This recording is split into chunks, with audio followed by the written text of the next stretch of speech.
Good evening, dear listeners. Welcome back to our channel of whispered histories and gentle tales from the past. Tonight, we embark on a peaceful journey through time, exploring one of history's most profound religious divisions that has shaped our world for over 14 centuries.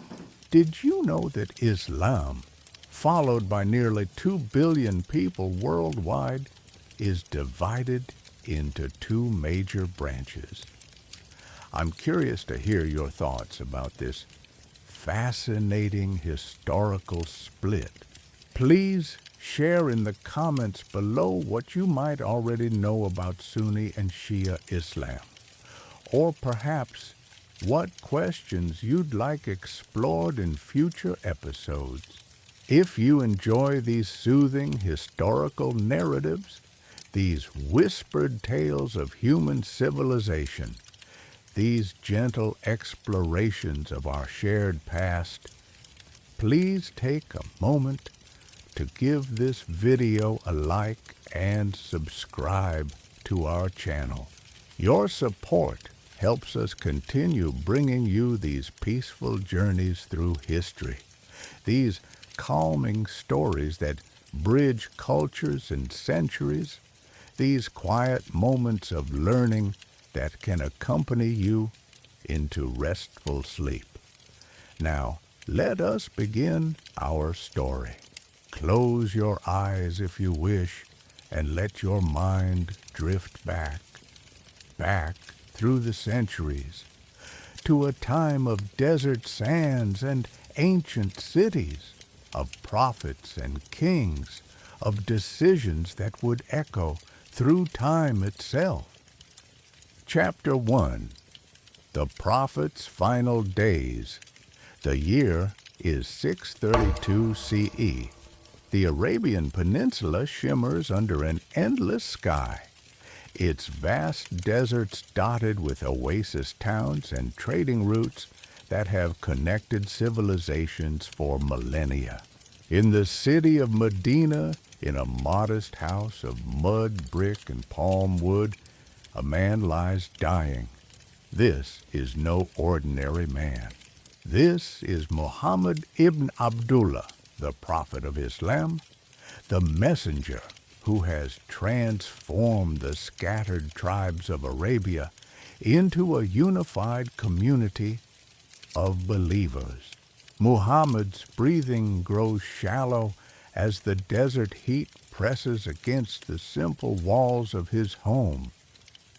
His head rests in the lap of his young wife Aisha, her gentle hands cooling his fevered brow. Around them, the most faithful companions of Islam gather in hushed reverence. These are men who have followed their prophet through decades of struggle, through persecution in Mecca, through the triumph of conquest, through the establishment of a new way of life that honors one God above all others. The prophet's illness had begun suddenly, with fierce headaches and burning fever. He told his companions that he could still feel the effects of poisoned food he had consumed years earlier during the siege of Khaybar. The pain of that food still courses through my veins, he whispered, his voice barely audible above the gentle murmur of prayers surrounding his bedside. In his final conscious moments, Muhammad made a request that would haunt Islamic history for centuries to come.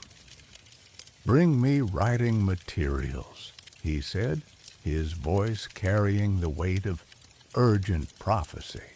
"I wish to write something for you, so that you will never go astray after I am gone."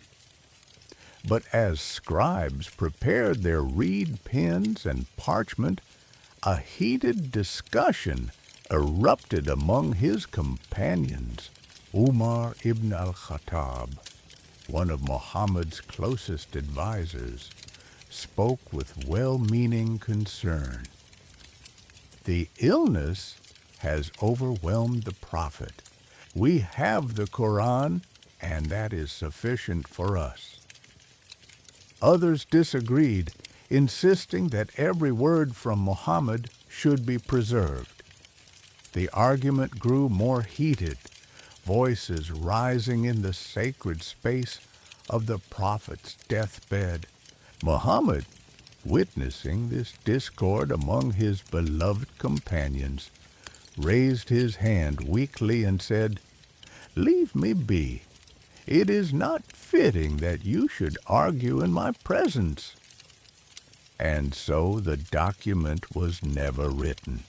The words that might have clarified the succession, that might have prevented centuries of division, were never recorded.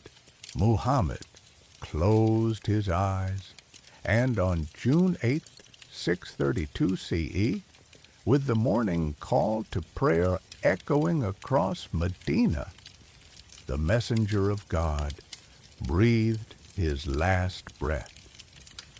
The silence that followed was profound. The man who had received the Quran, who had united the Arabian tribes, who had established a community based on faith rather than blood, was gone. And in that silence, a question hung in the desert air like heat rising from sand. Who would lead the believers now? Chapter 2. The Gathering Storm. As Muhammad's family prepared his body for burial, according to Islamic custom, washing him with water scented with camphor and lotus leaves, wrapping him in simple white cloth, a secret meeting was taking place that would determine the future of Islam. In a covered courtyard called the Saqifa, belonging to the Banu Sa'ida clan, the Ansar, those who had welcomed Muhammad to Medina years earlier, gathered urgently to choose a leader. They believed that since they had protected and supported the Prophet in his darkest hours, leadership should remain with them. Their preferred candidate was Sa'd ibn Ubadah, a respected elder known for his wisdom and generosity. But word of this meeting reached Abu Bakr, Muhammad's closest friend and the father of his beloved wife Aisha. Abu Bakr hurried to the gathering, accompanied by Umar ibn al-Khattab and Abu Ubaidah ibn al-Jarrah. The three men arrived to find the courtyard filled with tense, worried faces illuminated by flickering oil lamps. Abu Bakr, though advanced in years, possessed a silver tongue and political wisdom that had served the Muslim community well.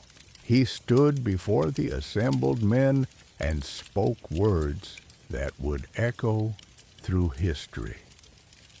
The Arabs will never accept leadership from anyone outside the tribe of Quraysh, the Prophet's own tribe.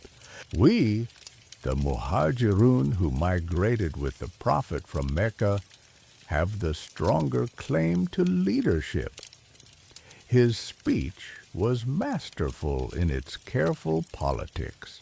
He offered the leadership to either Umar or Abu Ubaidah, knowing that neither had the broad support necessary to claim the position.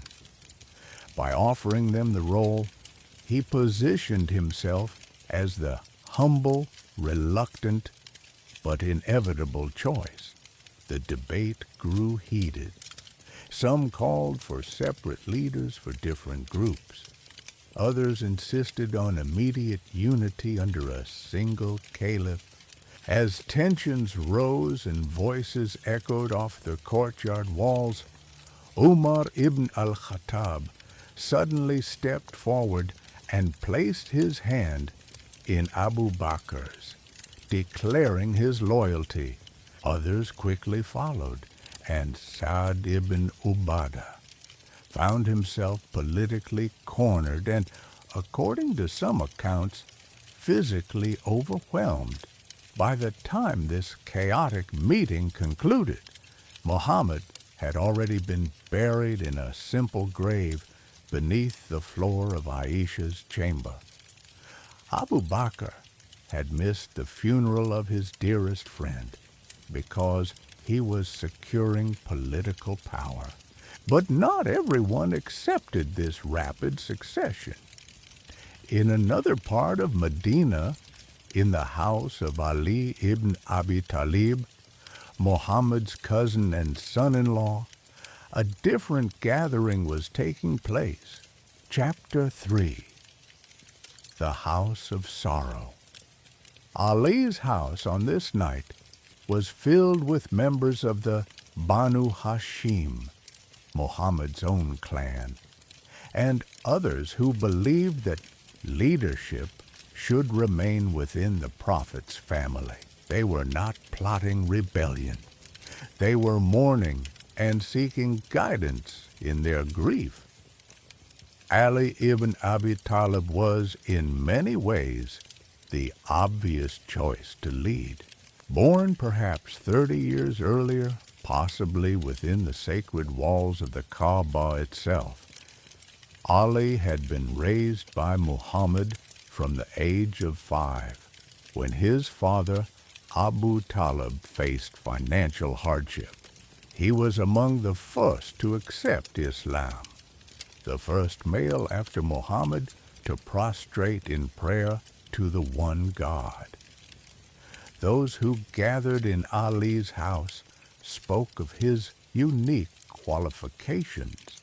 He was Muhammad's cousin, his son-in-law through marriage to the beloved Fatima, and the father of the Prophet's only surviving grandsons, Hassan and Hussein.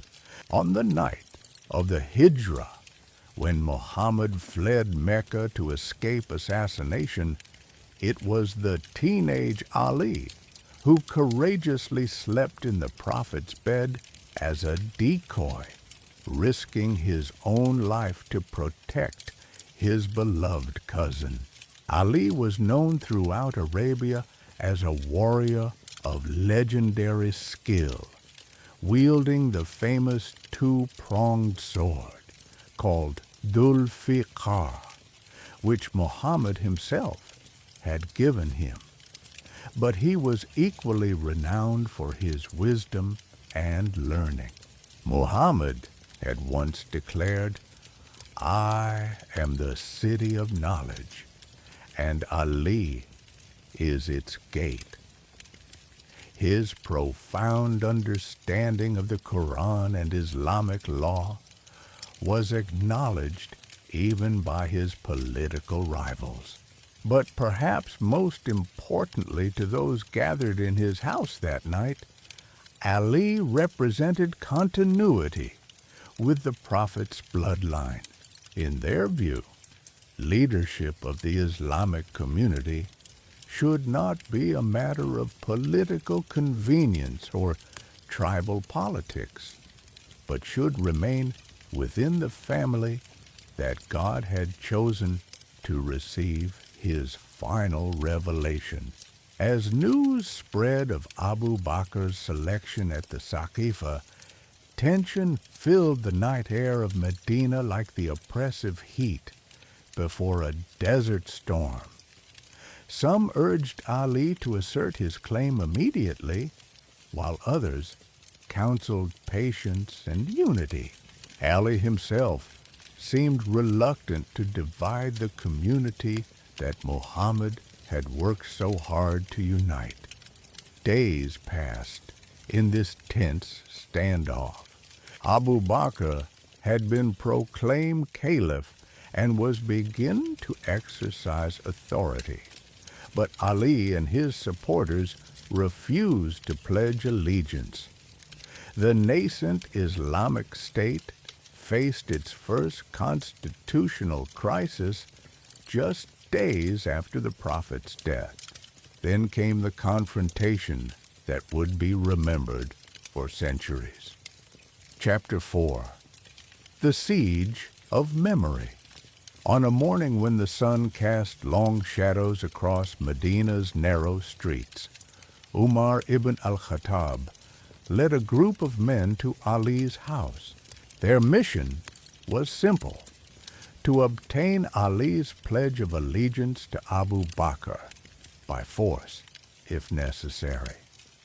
The early Islamic State could not tolerate divided loyalty, and Ali's continued refusal was seen as a threat to Muslim unity. What happened next remains one of the most disputed events in Islamic history, told differently by Sunni and Shia sources, but the basic outline has been preserved in multiple accounts. When Umar's group arrived at Ali's door, they found it barred from within. The house contained Ali, his wife Fatima, Muhammad's beloved daughter, their young sons Hassan and Hussein, and several supporters. Umar knocked firmly and called for Ali to emerge and pledge allegiance. When there was no response, historical accounts tell us that Umar shouted, "By God, I will burn down this house with everyone in it if you do not come out and pledge allegiance." Someone from within called back, "But Fatima is inside," hoping that the mention of the Prophet's daughter would give the men pause. Umar's reply, preserved in historical chronicles, was stark. So what? At this point, according to several sources, Fatima herself appeared at the door. Picture this scene: the daughter of the Prophet, known throughout Medina for her grace and piety, her face radiant with the same inner light that had marked her father, standing between an angry mob and her family home. "O Umar," she said, her voice carrying both authority and pleading, "have you come to burn down my house?" "Yes," came the reply, "unless your family joins the community in its decision." The confrontation ended with Ali agreeing to appear at the mosque, though historical sources differ on exactly what transpired. What is certain is that this event created a permanent scar in Islamic memory. For those who supported Ali, it represented the moment when political expediency overcame justice and reverence for the Prophet's family. Fatima, Muhammad's beloved daughter, who had been present at his first revelation, who had supported him through years of persecution in Mecca, who had been called by her father part of my own flesh. This same Fatima died just 6 months after this confrontation. She was perhaps only 18 years old. According to Shia tradition, she died of grief and the injuries sustained during the siege of her home. Sunni sources generally attribute her death to natural causes following childbirth complications, but all sources agree on one haunting detail. Fatima requested that she be buried at night, in secret, and that Abu Bakr not be permitted to pray at her funeral. This wish was honored. the daughter of the Prophet of Islam was buried in an unmarked grave, its location kept secret from the Caliph and his supporters. To this day, the exact location of Fatima's grave remains unknown. Chapter 5. The Righteous Caliphs. Despite these early tensions, the Islamic State not only survived, but flourished under the leadership of the four caliphs who succeeded Muhammad. Sunni Muslims call them the Rashidun, the rightly guided caliphs, and their 30-year period represents the golden age of early Islamic expansion and governance. Abu Bakr, the first caliph, proved himself worthy of the trust placed in him.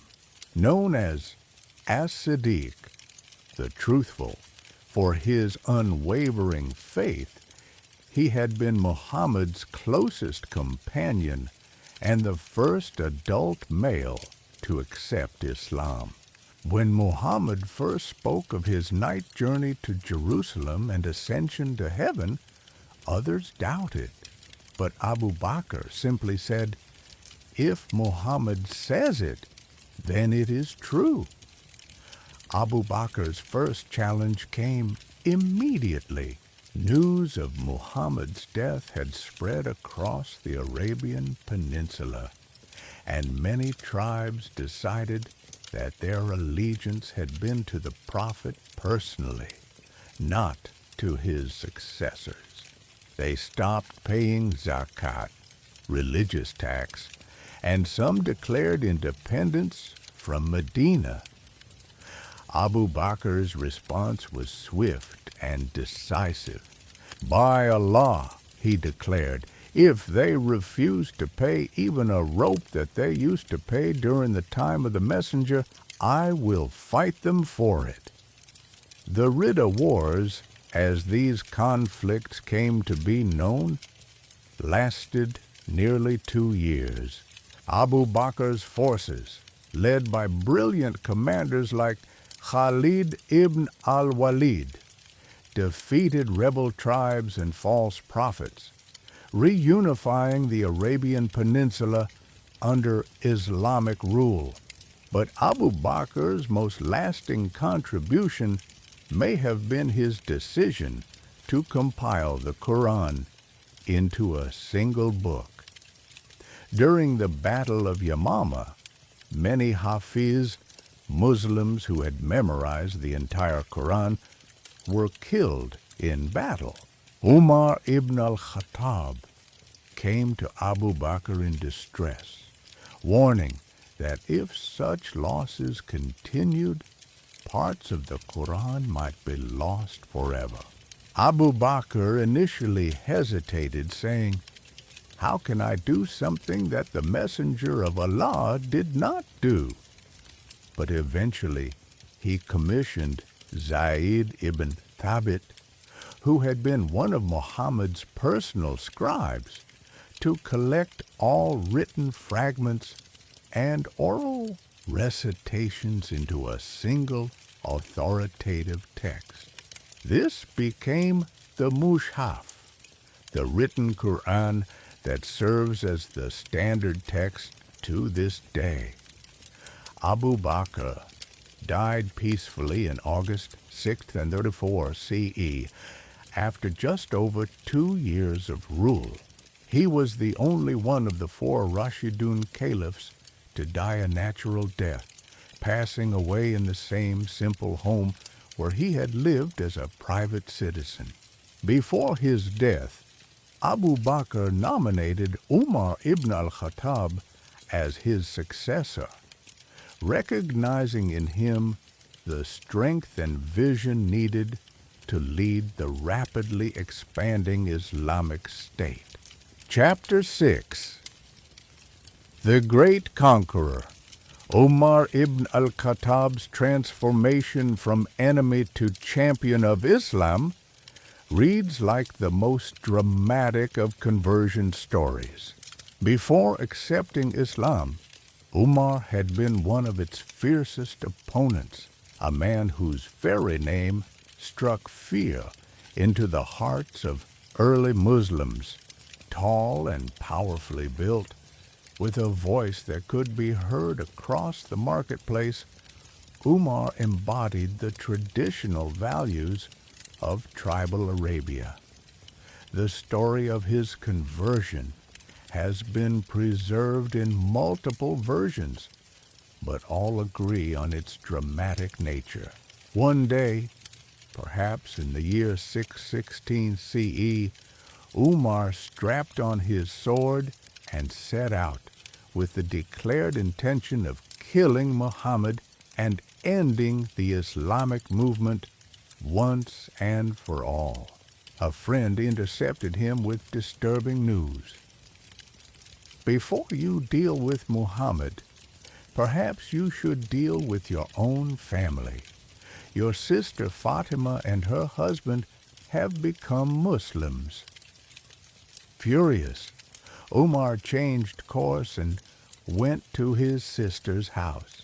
There he found Fatima and her husband Sa'id ibn Zaid studying verses from the Quran with a teacher. When Umar burst through the door, the teacher hid, and Sa'id quickly concealed the manuscript they had been reading. "What was that murmuring I heard?" Umar demanded. "Nothing," replied his sister, "just conversation between us." "I have heard that you have both left your religion," Umar shouted. When Sa'id tried to defend their choice, Umar attacked him. Fatima rushed to defend her husband, and Umar struck her as well, causing blood to flow from her head. Seeing his sister's blood, Umar suddenly felt overcome with remorse. "Give me what you were reading," he said quietly, "so I might see what Muhammad has brought." Fatima, despite her injury, showed remarkable courage. "You are impure because you are not a Muslim, and only the pure may touch it. Go wash yourself first." After performing ritual ablutions, Umar read the verses from Surah Taha that had been hidden from him. Taha, we have not revealed to you the Qur'an that you be distressed, but only as a reminder for those who fear Allah. It is a revelation from He who created the earth and highest heavens. As Umar read these words, tears began to stream down his face. The man who had come to kill Muhammad found himself moved by the beauty and power of the Quranic verses. He went immediately to Muhammad and declared his acceptance of Islam, becoming one of its strongest pillars.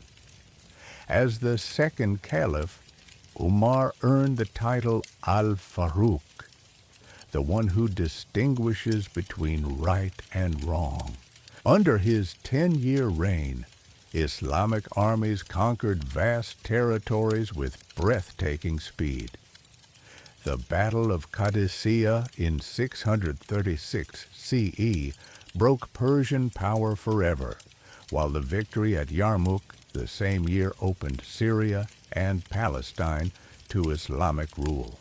When Jerusalem surrendered in 638 CE, the city's Christian patriarch insisted that the caliph himself come to receive the keys. Umar traveled from Medina with a single servant, taking turns riding their camel. When they approached Jerusalem, it was the servant's turn to ride, while the caliph walked beside the camel, leading it by the reins. Umar's aide suggested that this was inappropriate, that the caliph should be mounted when entering such an important city. Umar's reply revealed his character. We are a people whom Allah has honored with Islam. If we seek honor in anything else, Allah will humiliate us. Umar was known for his night patrols through Medina, checking on the welfare of his people. One cold night, he encountered a woman trying to comfort her crying children with an empty pot over a fire. When Umar asked why the children were crying, she explained that they were hungry, and she was pretending to cook to keep them calm until they fell asleep from exhaustion. Umar immediately went to the public treasury, loaded a sack of flour and cooking fat on his own shoulders, and carried it to the woman's home. He cooked for the family himself, blowing on the fire until his beard was singed by the flames. Only when the children had eaten and fallen asleep peacefully did Umar leave. When the grateful woman prayed, "May Allah reward you. You are more worthy to be caliph than Umar ibn al-Khattab." Umar wept silently in the darkness, his identity unknown to her. Umar's administrative innovations shaped Islamic governance for centuries. He established the Hijri calendar, created a sophisticated postal system, instituted regular stipends for children and the elderly, and developed a complex bureaucracy to manage the expanding empire. He was stabbed by a Persian slave named Abu Lu'lu'a while leading the dawn prayer in the mosque, dying 3 days later in November 644 CE. Chapter 7. The Gentle Caliph and Seeds of Discord. The third caliph, Uthman ibn Affan, came to power through a unique selection process. Before his death, Umar had appointed a council of 6 men to choose his successor. These 6 included Ali ibn Abi Talib and Uthman, among others.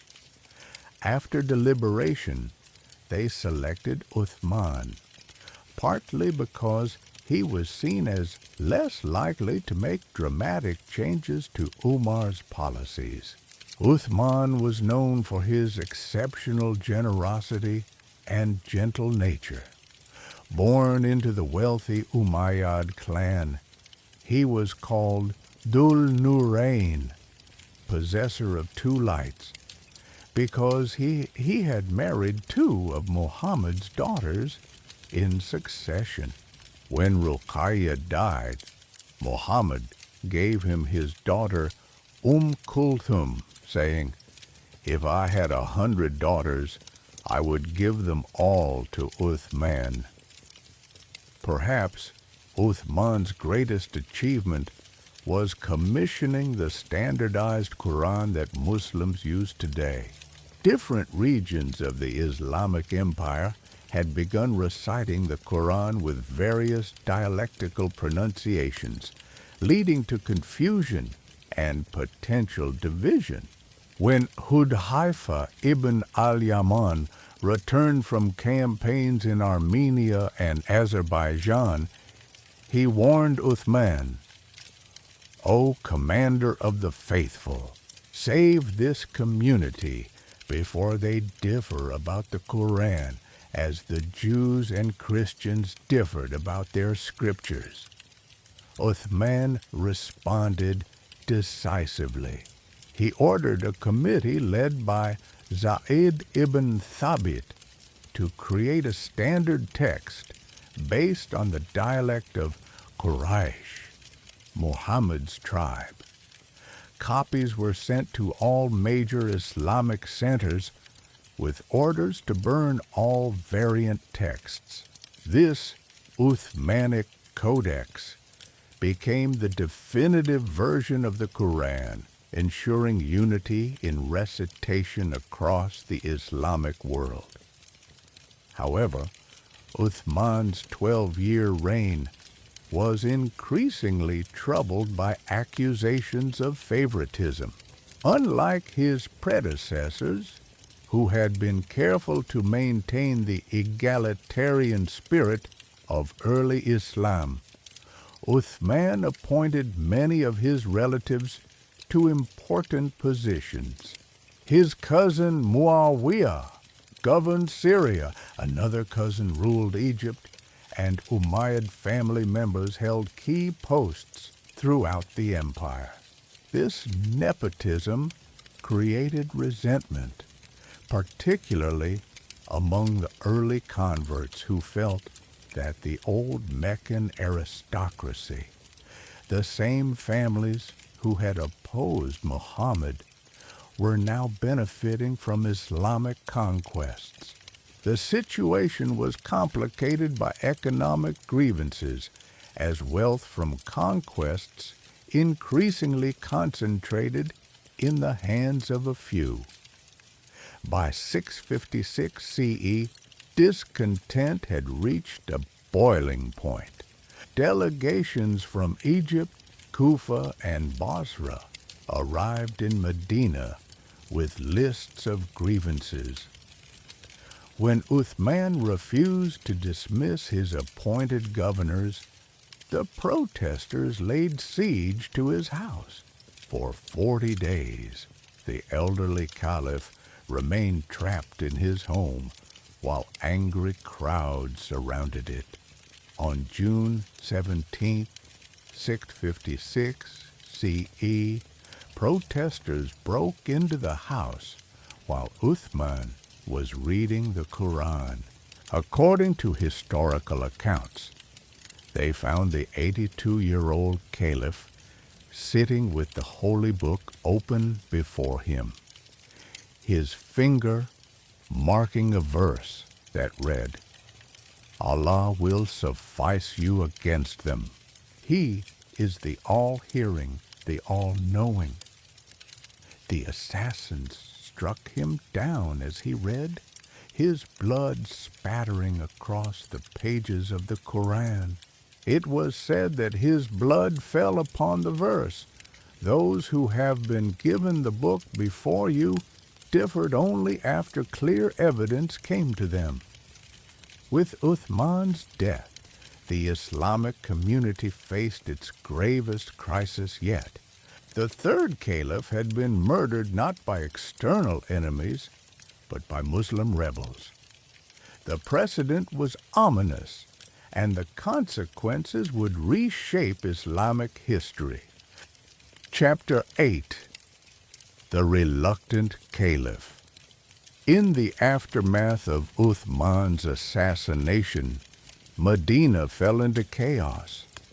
The rebel groups who had killed the caliph suddenly found themselves without clear leadership or purpose. For 5 days, no one held authority in the city that had been the center of Islamic governance for nearly 25 years. Various groups approached Ali ibn Abi Talib, urging him to accept the caliphate. His initial response was telling, "Leave me be and seek someone else. We are facing a matter with many faces and colors which neither hearts can understand nor minds can comprehend." Ali's reluctance was understandable. At nearly 60 years old, he had witnessed how the position had been denied to him after Muhammad's death, and now it was being offered to him in the worst possible circumstances. Following the murder of a caliph by Muslim rebels, accepting leadership would mean inheriting not only power, but also the blood guilt and divisions that came with it. But the pressure was enormous. The Ansar of Medina declared they would accept no one but Ali. Delegations from Iraq insisted that only he could restore justice to the Islamic State. Even some of the rebels who had killed Uthman supported his candidacy, seeing him as the leader who would address their grievances.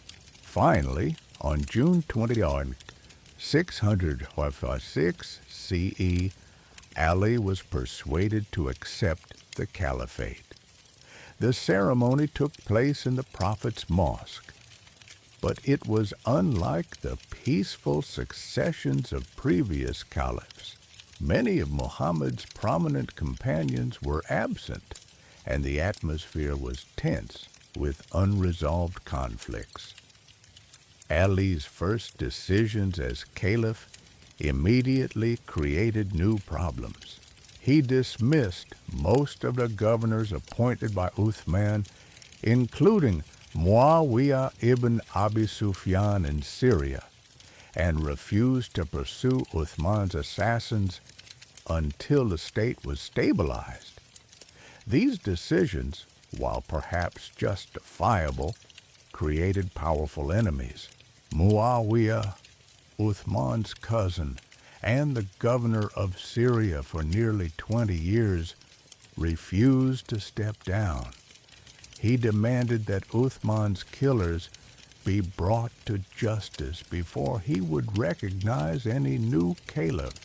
Meanwhile, in Mecca, Aisha, Muhammad's widow, joined with two prominent companions, Talha and Zubair, in opposing Ali's caliphate. The situation exploded into the first civil war in Islamic history, the first fitna.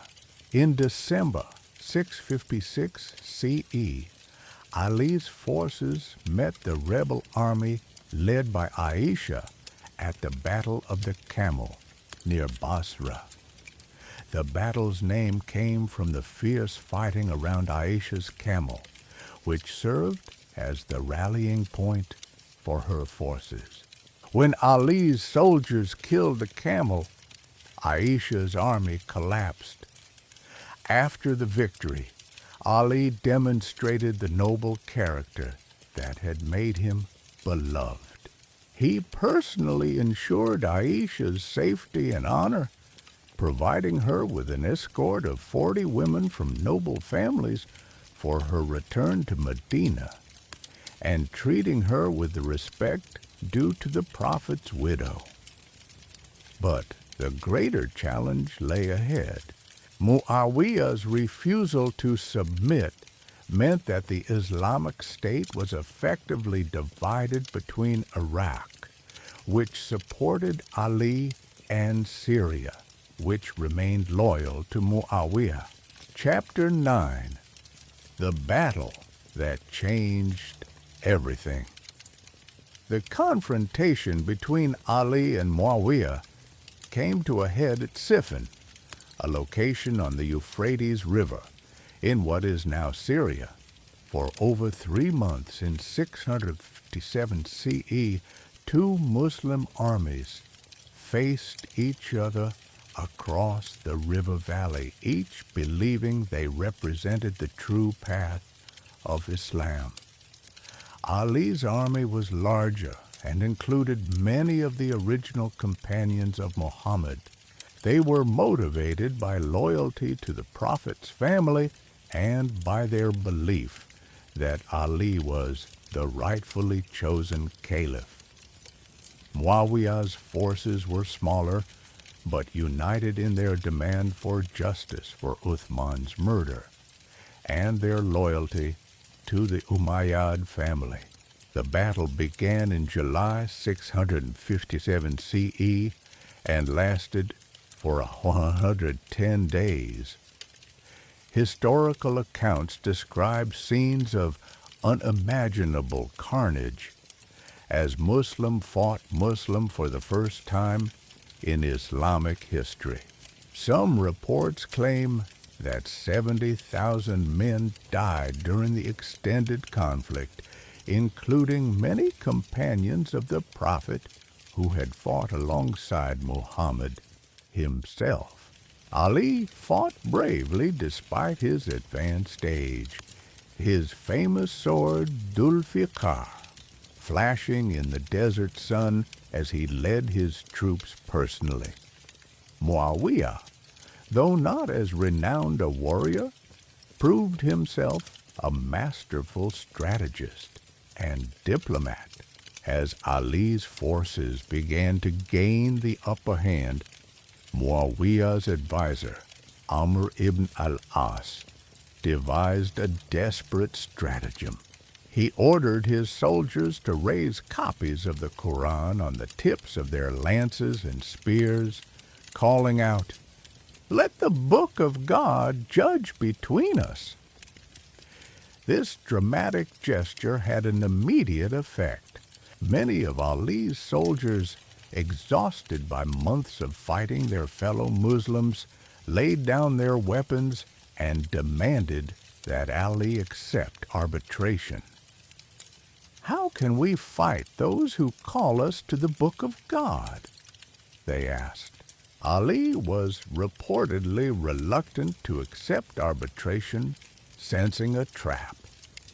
According to historical accounts, he said, "This is a trick. These people are not people of religion or Quran. I know them better than you do. I have grown up with them since childhood. They were the worst children and are the worst adults." But his own army forced his hand. Facing the prospect of mass desertion, Ali agreed to arbitration.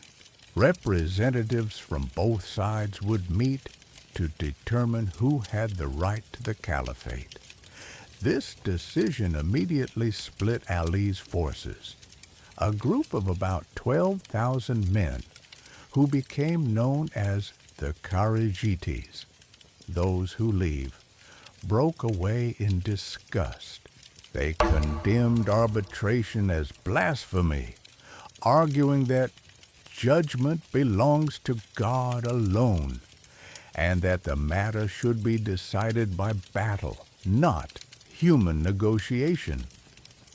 The arbitration talks, held months later, were a disaster for Ali. While the exact details remain disputed, it appears that Ali's representative was outmaneuvered by Amr ibn al-As, Muawiyah's seasoned diplomat. Some sources suggest that both caliphs were formally deposed, but Muawiyah immediately had himself reinstated by his supporters, while Ali was left politically weakened. By 658 CE, the Islamic State had effectively split in two, with two rival caliphs claiming legitimacy. The dream of a united Islamic community seemed to be crumbling into the same tribal conflicts that had marked pre-Islamic Arabia. Chapter 10. The Martyr's End. Ali's final years as caliph were marked by constant warfare and political isolation. The Kharijites, who had broken away from his army, became a third faction, viewing both Ali and Muawiyah as illegitimate rulers. They launched guerrilla attacks against both caliphs, considering themselves the only true Muslims remaining. Despite these challenges, Ali continued to govern from Kufa, implementing policies that reflected his vision of Islamic justice. He was known for his accessibility to common people, his generous distribution of wealth from the public treasury, and his passionate sermons that combined Quranic wisdom with practical guidance. One of Ali's most famous speeches, delivered during this difficult period, captures his philosophy of leadership. "O people, I am just one you. I have the same rights that you have and the same responsibilities. If I am wrong, correct me. If I am right, support me. Do not treat me as kings are treated, for I am not a king, but a servant of God and your brother in faith. His opponents, however, viewed such egalitarian attitudes as weakness. The traditional Arab aristocracy preferred the more hierarchical style of Muawiyah, who governed Syria like a traditional king, complete with elaborate court ceremonies and hereditary privileges. The end came suddenly on January 27th, 661 CE, as Ali entered the mosque in Kufa for the dawn prayer. A Kharijit named Abd al-Rahman ibn Muljam struck him on the head with a poisoned sword.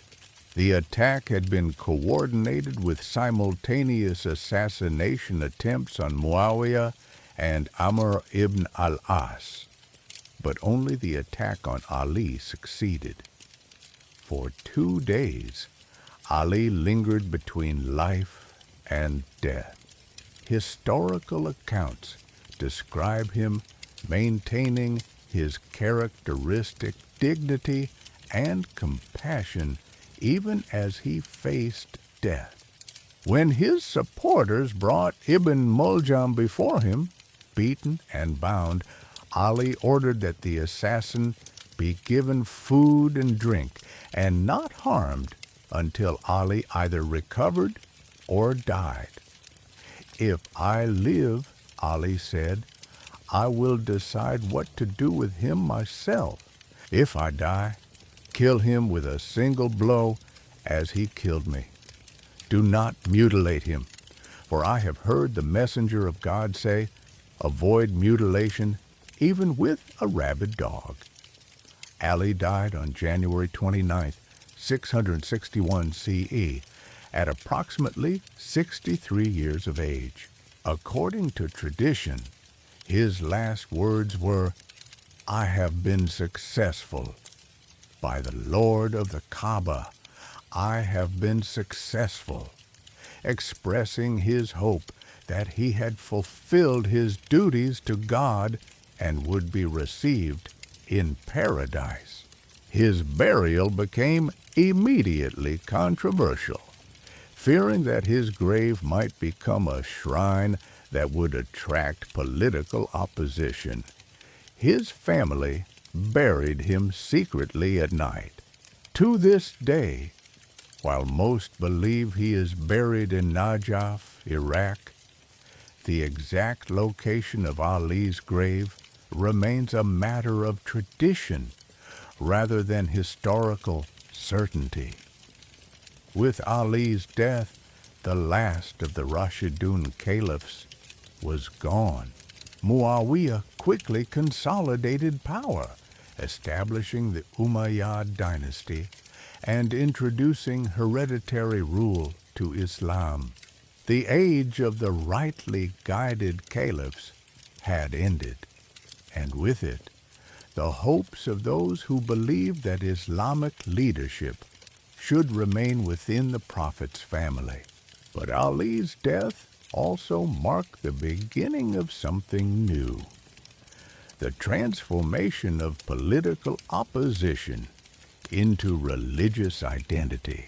Those who had supported Ali began to develop distinct theological beliefs about leadership, justice, and the role of the Prophet's family in Islamic history. They became known as the Shiat Ali, the Party of Ali, or simply the Shia. Chapter 11, The Tragedy of Karbala. 20 years after Ali's death, his son Hussein faced a choice that would define Shia Islam forever. Muawiyah had ruled the Islamic Empire for 2 decades, and in 680 CE, When he died, he broke with Islamic tradition by naming his son Yazid as his successor.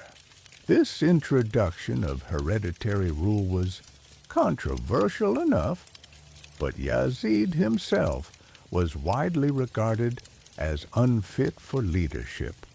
Hussein ibn Ali, now 54 years old, was the last surviving grandson of the Prophet Muhammad, known throughout the Islamic world for his piety and wisdom. He refused to pledge allegiance to Yazid, whom he considered corrupt and irreligious. Letters began arriving in Mecca from Kufa, Ali's former capital, inviting Hussein to come and lead a revolt against Umayyad rule. Despite warnings from friends and family about the unreliability of the Kufans, Hussein made a decision that he believed was ordained by God. On September 9th, 680 CE, one day before the annual Hajj pilgrimage, he departed Mecca with his family and a small group of supporters, perhaps 70 people in total. The journey from Mecca to Kufa normally took about 2 weeks, but Hussein's caravan was intercepted by Umayyad forces before it could reach its destination. On October 2nd, 680 CE, they were forced to halt at a desolate plain called Karbala, about 70 kilometers north of Kufa. The name Karbala, according to tradition, means land of grief and trial, and it would prove to be prophetically appropriate. Hussein found himself surrounded by an ever-growing Umayyad army, while his own supporters dwindled. The promised thousands of Kufan allies never materialized, either through fear, betrayal, or simple political calculation. For 10 days, Hussein's small group remained trapped at Karbala. The Umayyad forces, eventually numbering about 4,000 men, were commanded by Umar ibn Sa'd, who had been promised the governorship of a rich province in exchange for dealing with Hussein. More cruelly, they cut off access to the nearby Euphrates River, leaving Hussein's camp, which included women and children, without water in the desert heat. During these 10 days, Hussein attempted to negotiate. He offered to return to Mecca or even to go into exile on the frontier of the Islamic Empire, asking only to avoid bloodshed between Muslims. But the Umayyad governor Ibn Ziyad demanded unconditional surrender and public allegiance to Yazid, terms that Hussein could not accept without compromising his principles.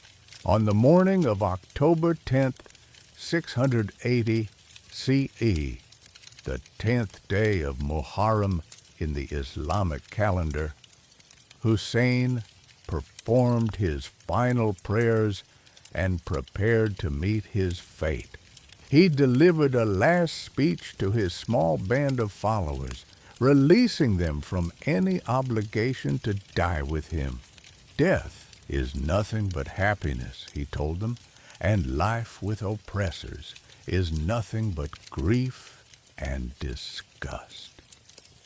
Despite this offer of release, most of his companions chose to remain.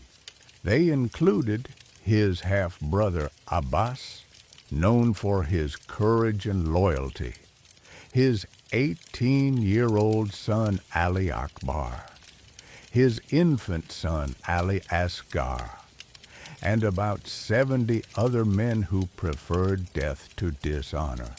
The battle that followed was less a military engagement than a massacre.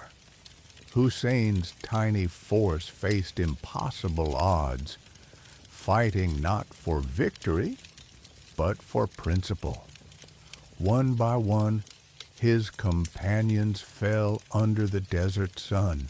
Abbas died trying to bring water to the thirsty children in Hussein's camp. Ali Akbar fell after fighting bravely, calling out to his father as he died. Finally, Hussein stood alone on the battlefield, wounded by arrows and sword cuts, weakened by thirst and grief. The Umayyad soldiers surrounded him, but hesitated to kill the Prophet's grandson directly. Finally, a man named Sinan ibn Anas struck the fatal blow, and Hussein fell to the earth that his grandfather had once walked as God's messenger. But the horror did not end with his death. The Umayyad forces, in their zeal to prove Hussein's defeat, decapitated him and trampled his body under their horses' hooves. They carried his head to Damascus as a trophy for Caliph Yazid, while taking his surviving family members, including his sick son, Ali Zayn al-Abidin, and his sister Zainab, as prisoners. The women and children who survived Karbala were paraded through the streets of various cities as captives. But their dignity and eloquence in captivity served to spread news of what had happened and to evoke sympathy for Hussein's cause. Zainab, in particular, delivered powerful speeches that transformed military defeat into moral victory. When the severed head of Hussein was brought before Yazid in Damascus, even the Umayyad Caliph reportedly felt remorse. Historical accounts describe him covering the head and cursing Ibn Ziyad for the killing, though by then it was too late to undo the damage to the Umayyad reputation. The tragedy of Karbala became the defining moment of Shia Islam. What had begun as political opposition to Umayyad rule was transformed into a religious identity centered on suffering, martyrdom, and resistance to injustice. Hussein's death was seen not just as a political assassination, but as a cosmic tragedy that revealed the eternal struggle between good and evil. To this day, the 10th of Muharram, Ashura, is observed by Shia Muslims as a day of mourning and remembrance. The story of Karbala is retold in passionate detail, with listeners weeping for Hussein as if his death had occurred yesterday rather than 13 centuries ago. Chapter 12. The Flowering of Two Traditions. In the centuries following Karbala, what had begun as a political dispute evolved into distinct religious traditions with their own theologies, practices, and cultures.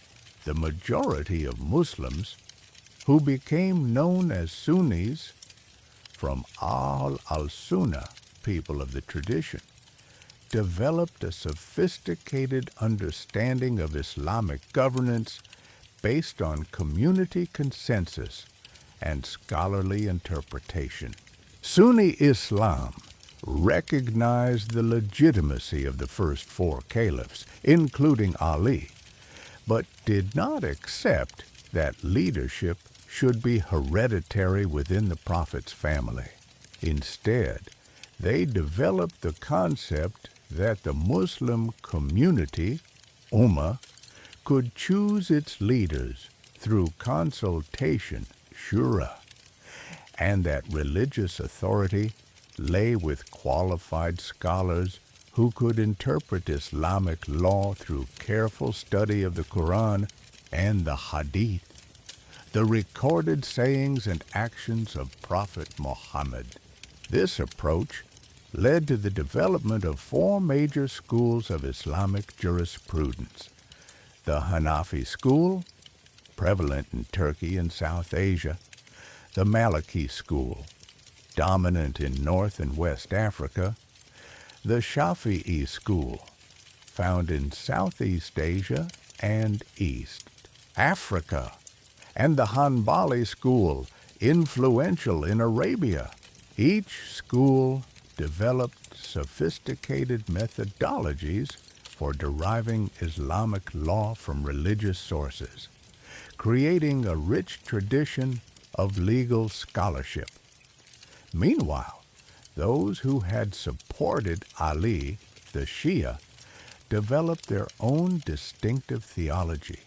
They believed that Ali had been divinely appointed as Muhammad's successor, and that religious authority should remain within the Prophet's bloodline through Ali and Fatima's descendants. These descendants, known as imams, were considered to possess special spiritual knowledge and to be infallible interpreters of Islamic teaching. The largest group of Shia Muslims, known as Twelvers, recognized a line of 12 imams, beginning with Ali and ending with Muhammad al-Mahdi, who disappeared in 941 CE. According to Twelver belief, this final imam went into occultation, a state of concealment, and will return at the end of time as the Mahdi to establish justice on earth. This belief in the hidden imam created a unique religious hierarchy in Shia Islam. In the absence of the imam, qualified religious scholars called maraji, sources of emulation, serve as his representatives. The most learned among them, bearing the title Grand Ayatollah, guide Shia communities in religious matters and are followed by millions of believers worldwide.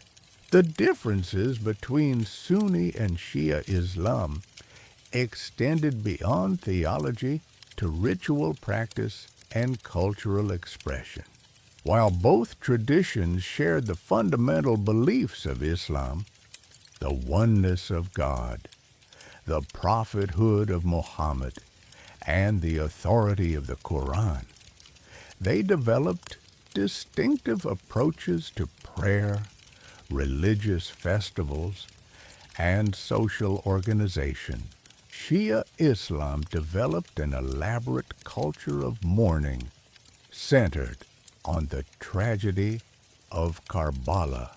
The month of Muharram became a time of intense religious observance, with gatherings called majalis, where the story of Hussein's martyrdom is retold through poetry, sermons, and dramatic performances.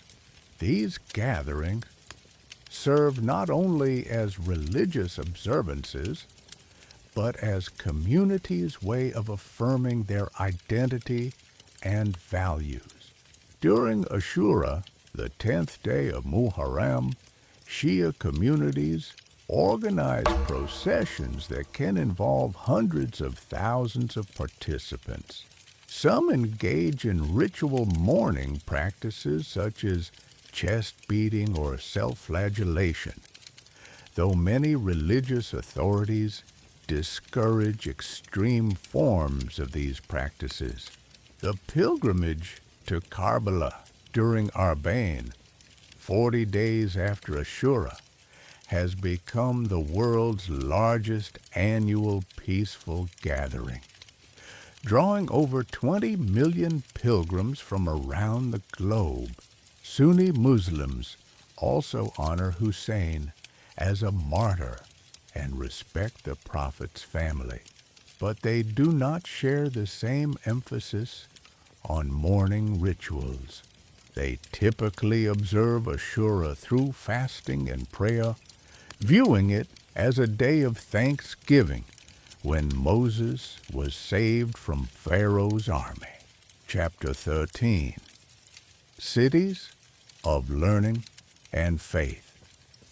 As Sunni and Shia communities developed their distinct identities, they created magnificent centers of learning and worship that reflected their theological differences while contributing to the broader flowering of Islamic civilization.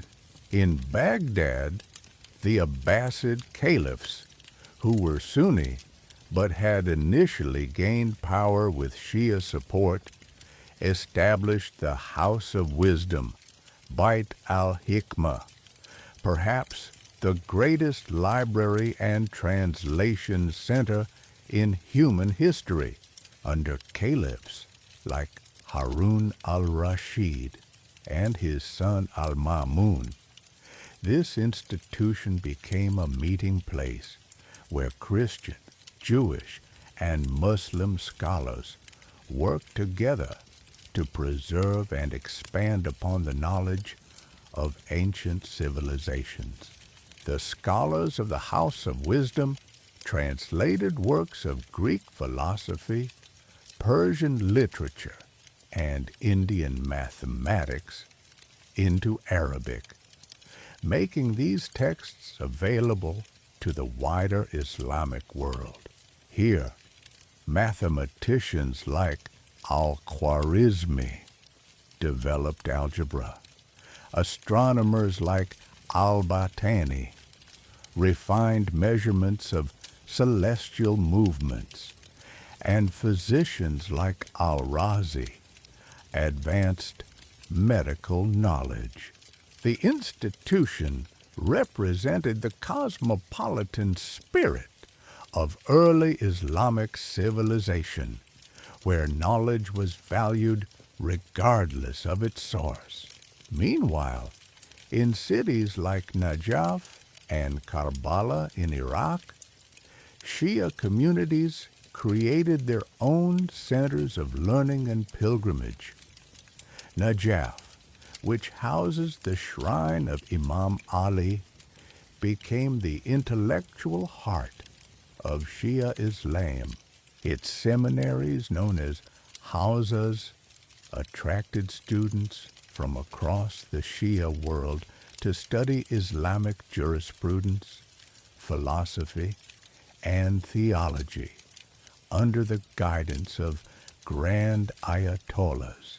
The shrine of Ali in Najaf, with its golden dome and intricate tile work, became one of the most important pilgrimage sites in the Islamic world.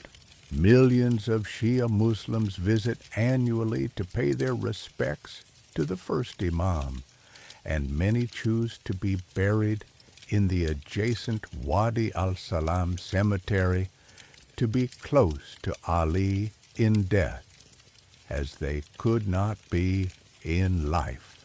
Karbala, meanwhile, became the spiritual center of Shia mourning culture.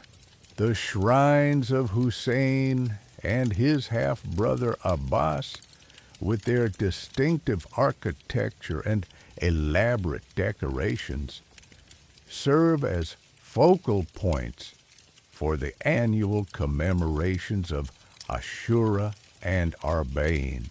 The entire city transforms during these periods into a vast religious gathering, with local residents providing free food, water, and accommodation to millions of pilgrims.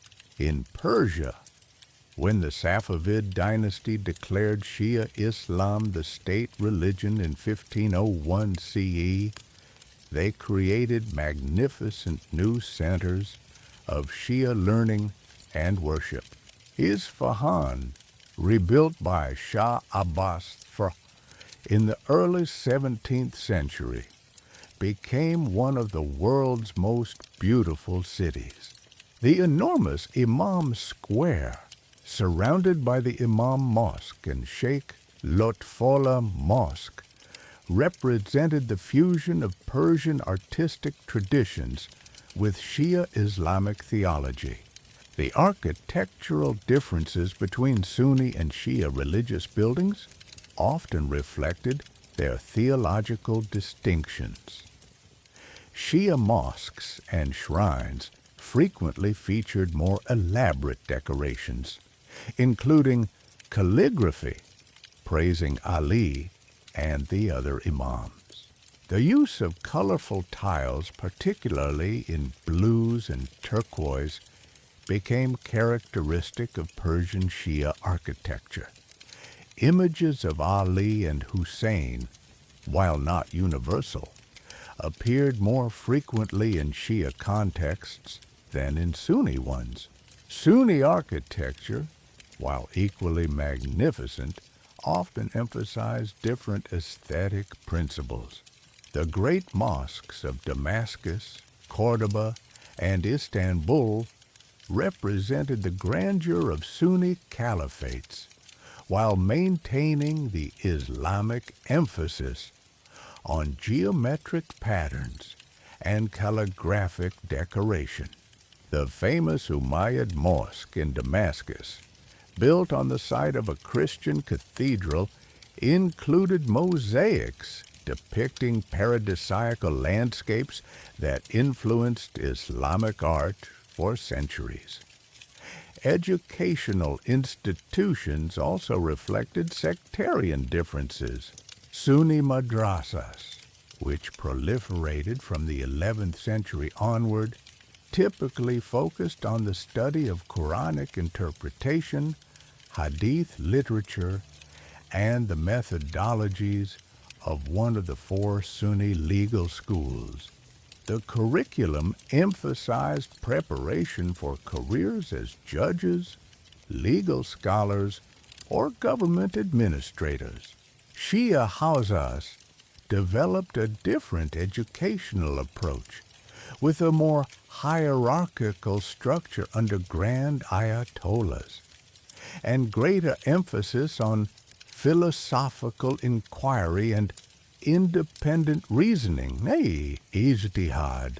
Students could spend decades progressing through various levels of study, supported by stipends from religious authorities and community donations.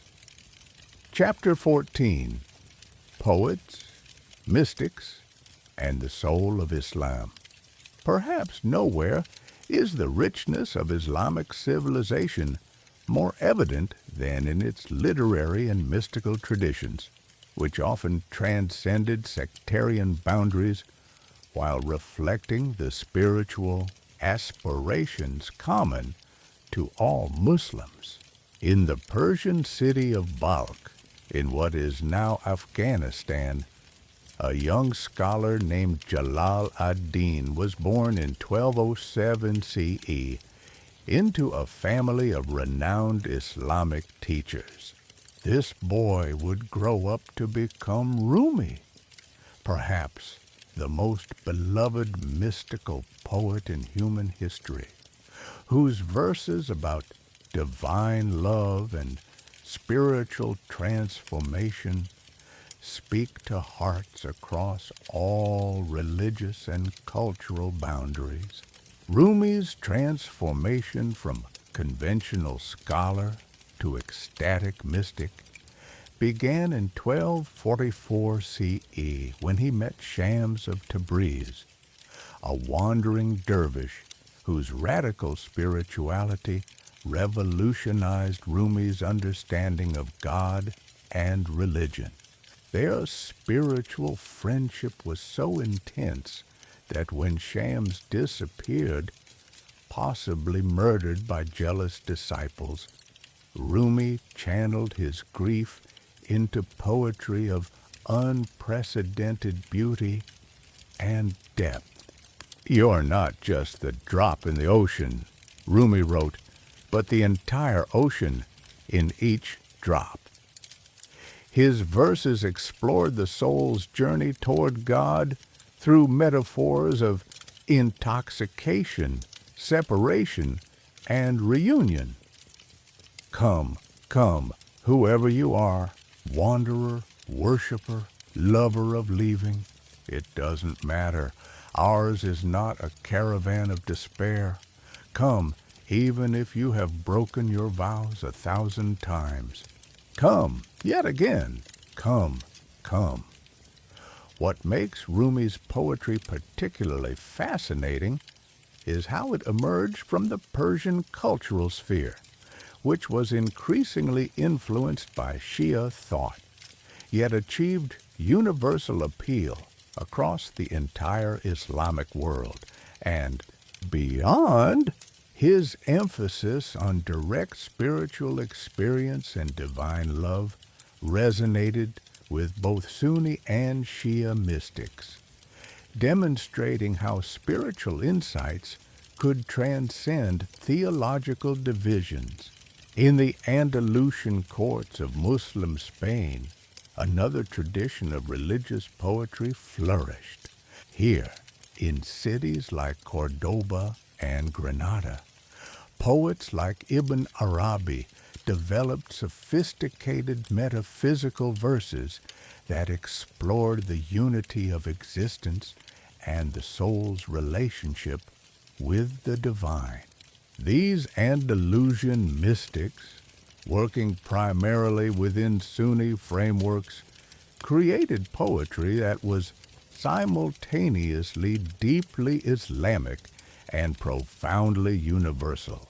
The tradition of Islamic mysticism, known as Sufism, developed within both Sunni and Shia contexts, though it took somewhat different forms in each.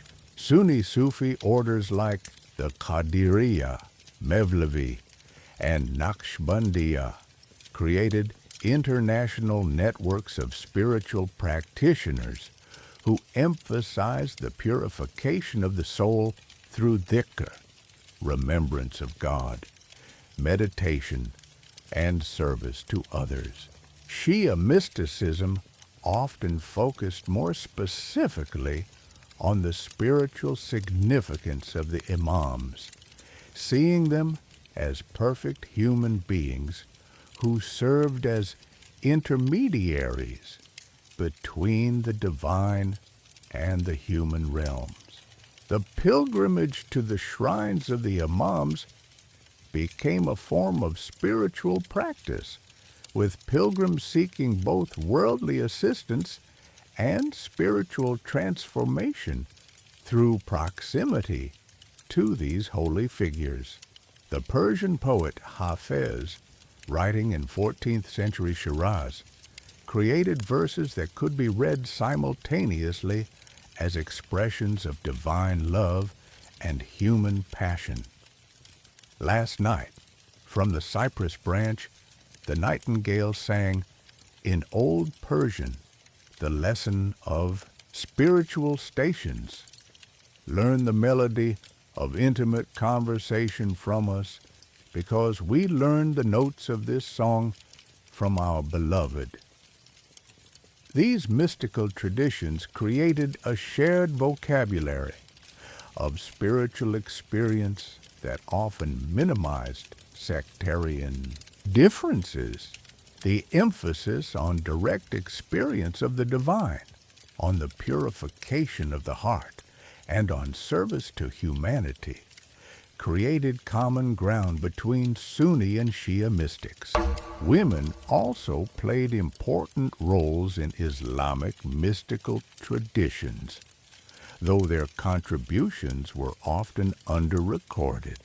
Figures like Rabia al-Adawiyya, an 8th century Sufi saint from Basra, developed profound insights into divine love that influenced both Sunni and Shia spiritual traditions. Her prayer, "O God, if I worship you from fear of hell, burn me in hell. If I worship you from hope of paradise, exclude me from paradise. But if I worship you for your own sake, then withhold not from me your eternal beauty," became a foundational text for Islamic mysticism. The architectural expression of mystical Islam also transcended sectarian boundaries. The whirling chambers of Mevlevi dervishes, the khanqahs, Sufi lodges scattered across the Islamic world, and the magnificent tomb complexes of Sufi saints created sacred spaces where the boundaries between Sunni and Shia often seemed less important than the shared pursuit of spiritual truth. Chapter 15. The Dance of Empires.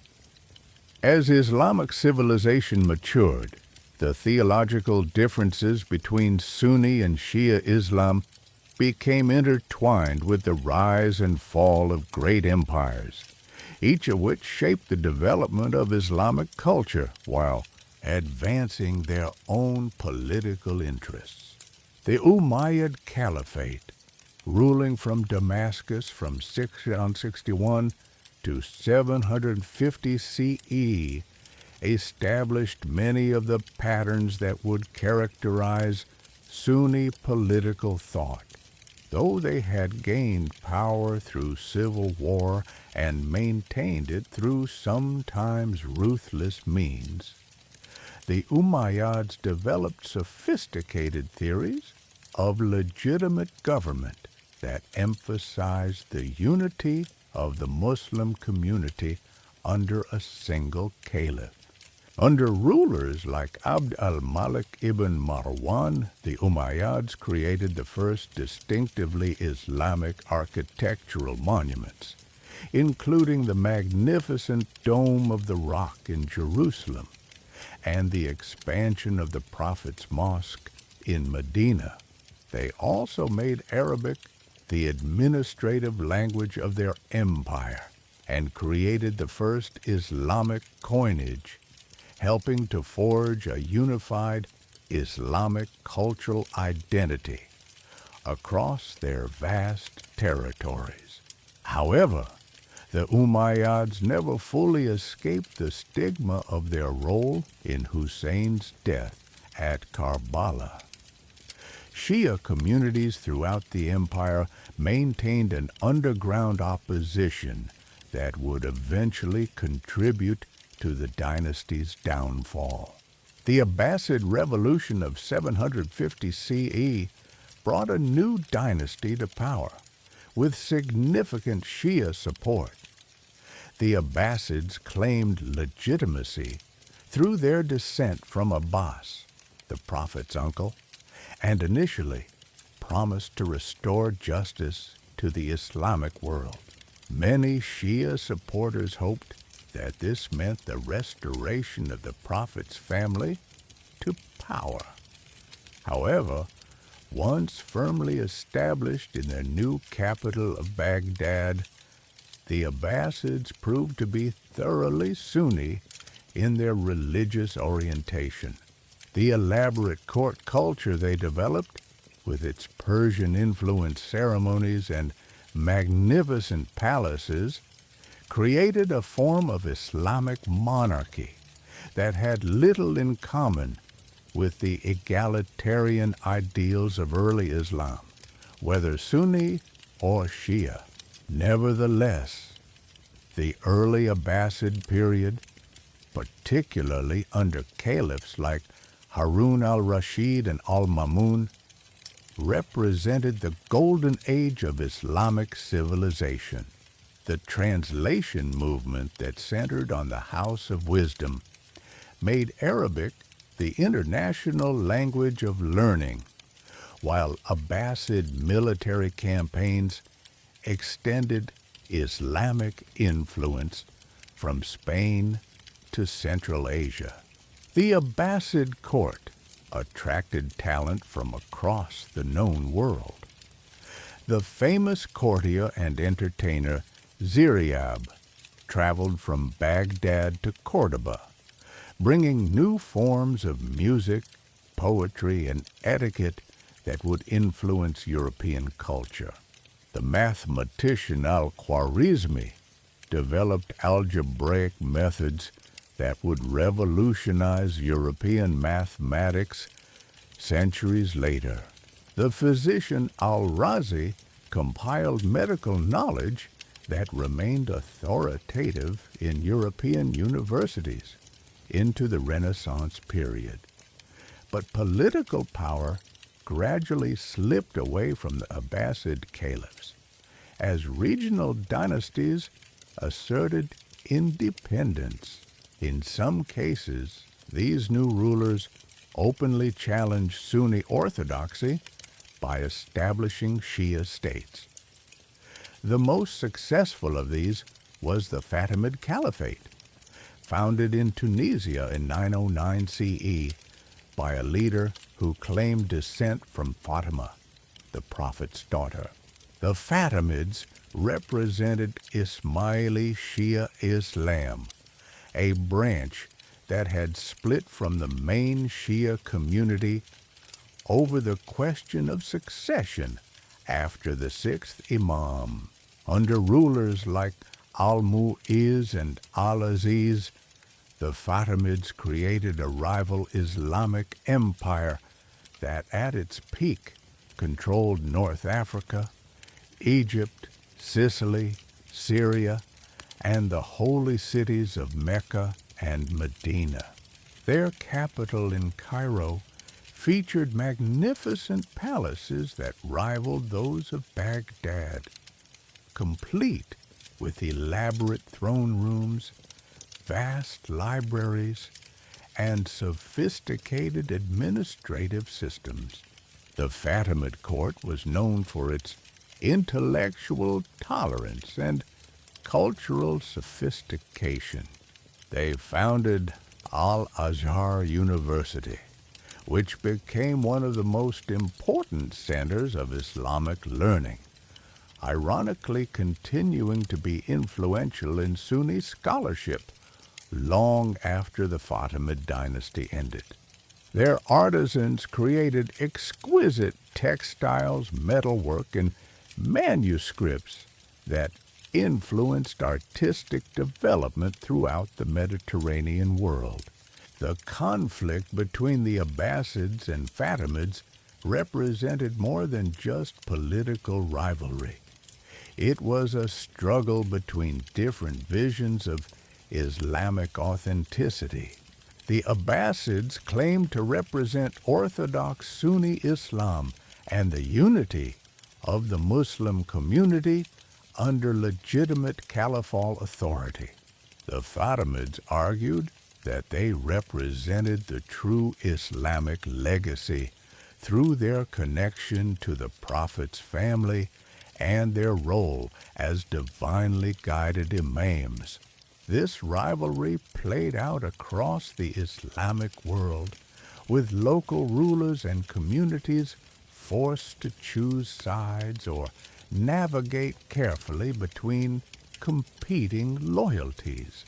The result was a complex political landscape where religious identity became increasingly important in determining political allegiance.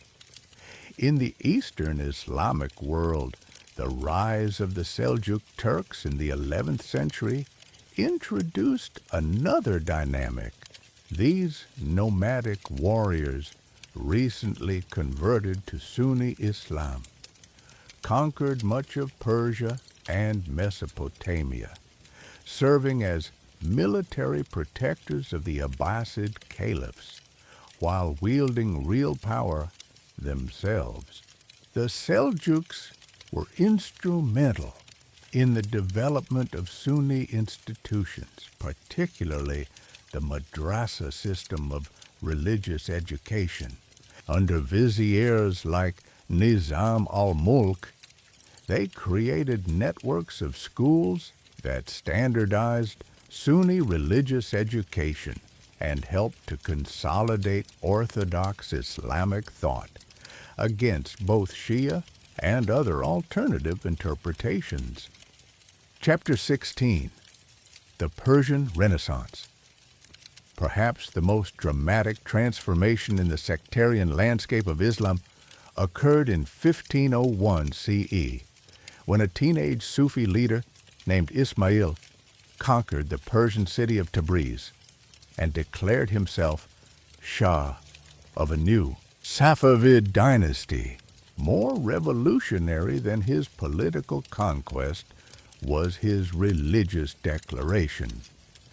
He made Twelver Shia Islam the official religion of his new state, beginning a campaign to convert Persia's predominantly Sunni population. This transformation was neither gradual nor gentle. Shah Ismail and his successors employed systematic policies to reshape Persian religious identity, importing Shia scholars from Lebanon and Iraq, persecuting Sunni clergy, and using state power to enforce conformity to Shia beliefs and practices. Within a century, Persia had been transformed from a mostly Sunni region into the heartland of Shia Islam, a transformation that created the basic religious geography that persists today. The Safavid transformation of Persia was motivated by both religious conviction and political calculation. By adopting Shia Islam as their state religion, the Safavids differentiated themselves from their Sunni neighbors, the Ottoman Empire to the west and the Uzbek kingdoms to the east, while creating a unifying ideology for their diverse subjects. Under Shah Abbas, R.R. of 1583 to 1629, known as Abbas the Great, the Safavid Empire reached its peak of political power and cultural achievement. Abbas rebuilt Isfahan as his capital, creating one of the world's most beautiful cities around the magnificent Imam Square, originally called Shah Square. The square, measuring 500 by 160 meters, was surrounded by architectural masterpieces. The Imam Mosque, with its stunning tilework and perfect acoustics, the Sheikh Lotfola Mosque, with its unique single minaret, and the Ali Kapu Palace, with its 6 stories of royal apartments and reception halls. European travelers who visited Abbas's court were amazed by its sophistication and luxury. The English adventurer Anthony Shirley described the Shah's ceremonial appearances. His manner of sitting is, as all the Eastern princes use, cross-legged like a tailor upon a rich carpet, the ground being spread all over with carpets of gold and silk. His garments are of cloth of gold, his sword and girdle of an exceeding rich Persian work. The Safavid court culture blended Persian traditions with Shia Islamic symbolism. Poetry recitations praised Ali and the other imams, alongside celebrations of Persian heroes like Rostam and Ferdowsi. Miniature paintings depicted scenes from Shia history alongside classical Persian literature, creating a distinctive artistic synthesis. This cultural flowering extended beyond the court to influence popular culture throughout Safavid territories. impassioned plays, ta'ziya, dramatizing the tragedy of Karbala, became elaborate theatrical productions with professional actors, elaborate costumes, and sophisticated staging. These performances served both as religious observances and as entertainment, creating a unique form of Islamic drama. The Safavid emphasis on Shia identity also led to the development of distinctive architectural forms. Persian mosques and shrines featured colorful exterior tilework in blues, turquoise, and gold that created stunning visual effects. The onion-shaped domes that became characteristic of Persian Islamic architecture were often decorated with intricate calligraphy praising Ali and the other imams. But the Safavid transformation also created new tensions within the Islamic world. The Ottoman Empire, which represented Sunni orthodoxy and saw itself as the protector of Sunni Muslims everywhere, viewed the emergence of a powerful Shia state as both a theological challenge and a political threat.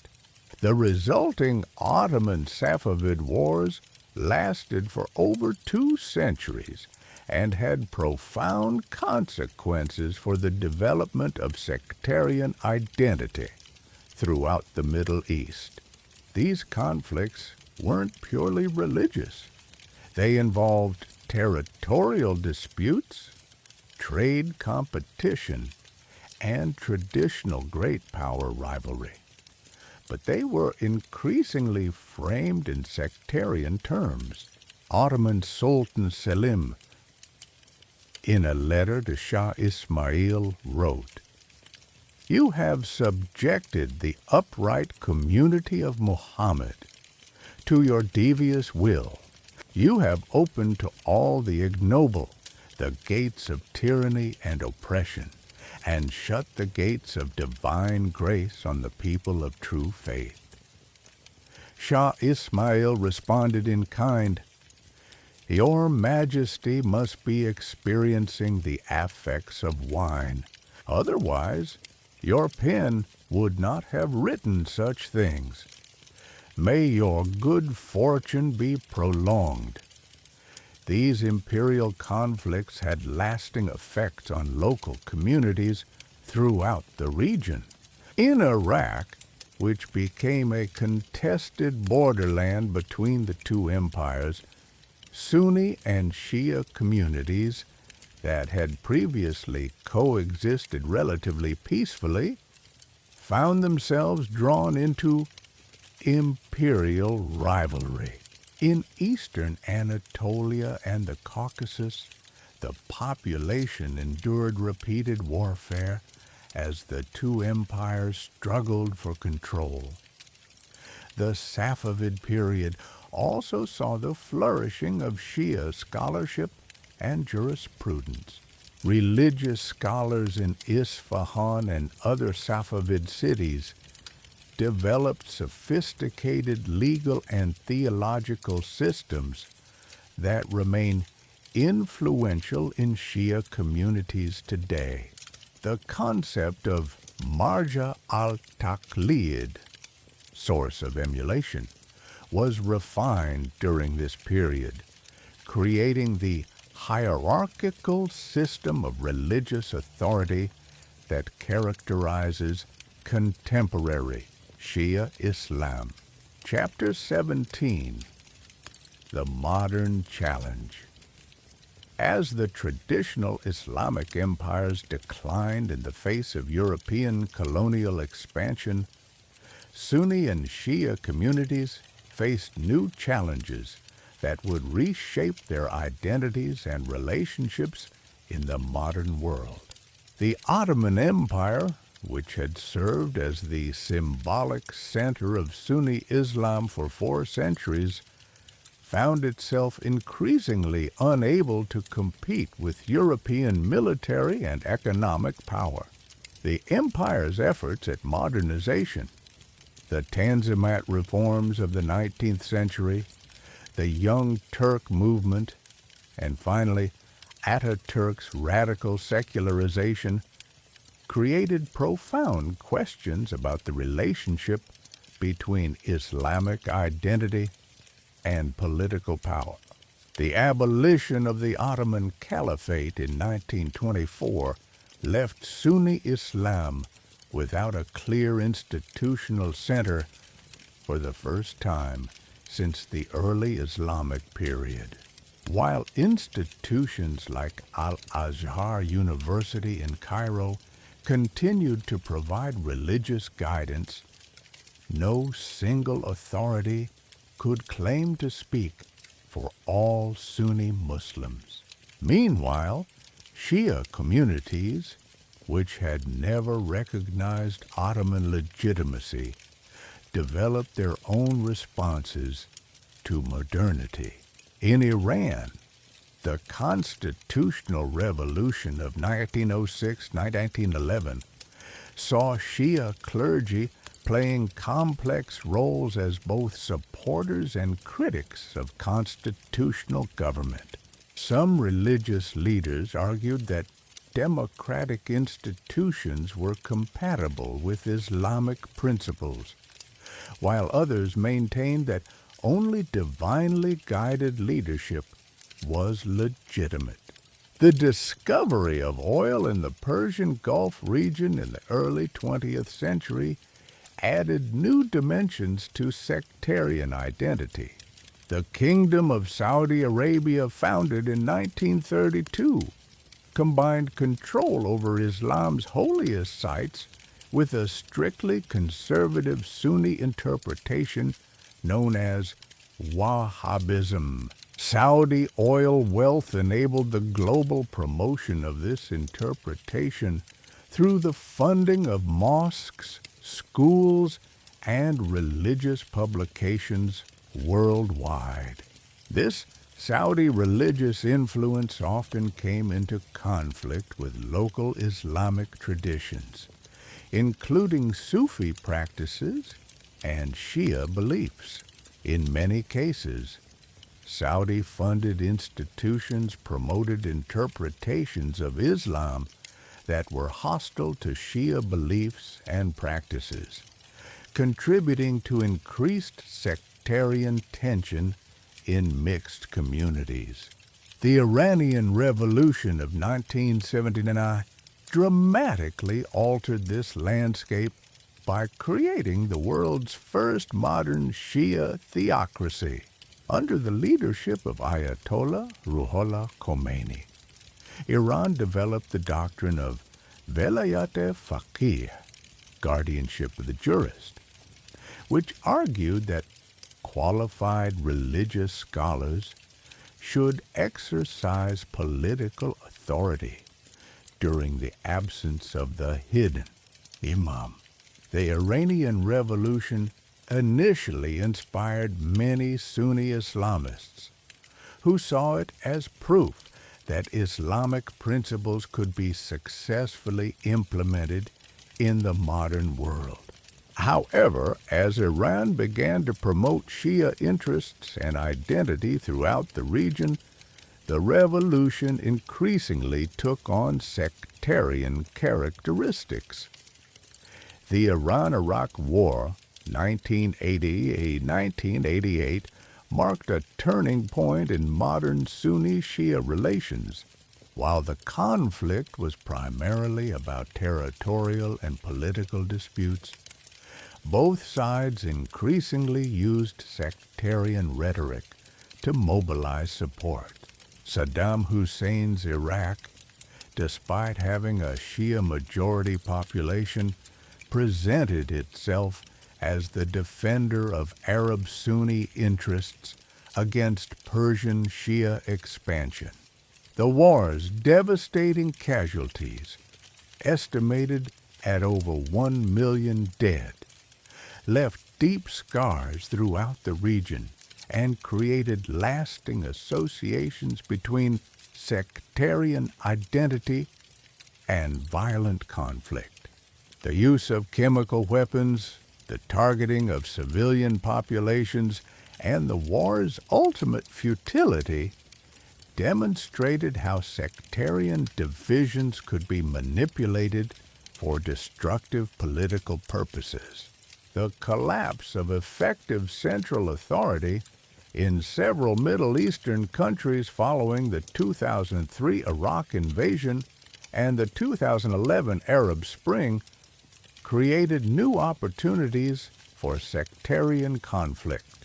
In Iraq, the removal of Saddam Hussein's Sunni-dominated government led to a Shia-majority democracy that many Sunnis viewed as Iranian-influenced. The resulting insurgency and civil conflict saw unprecedented levels of sectarian violence. In Syria, what began as peaceful protests against authoritarian rule evolved into a complex civil war with strong sectarian dimensions.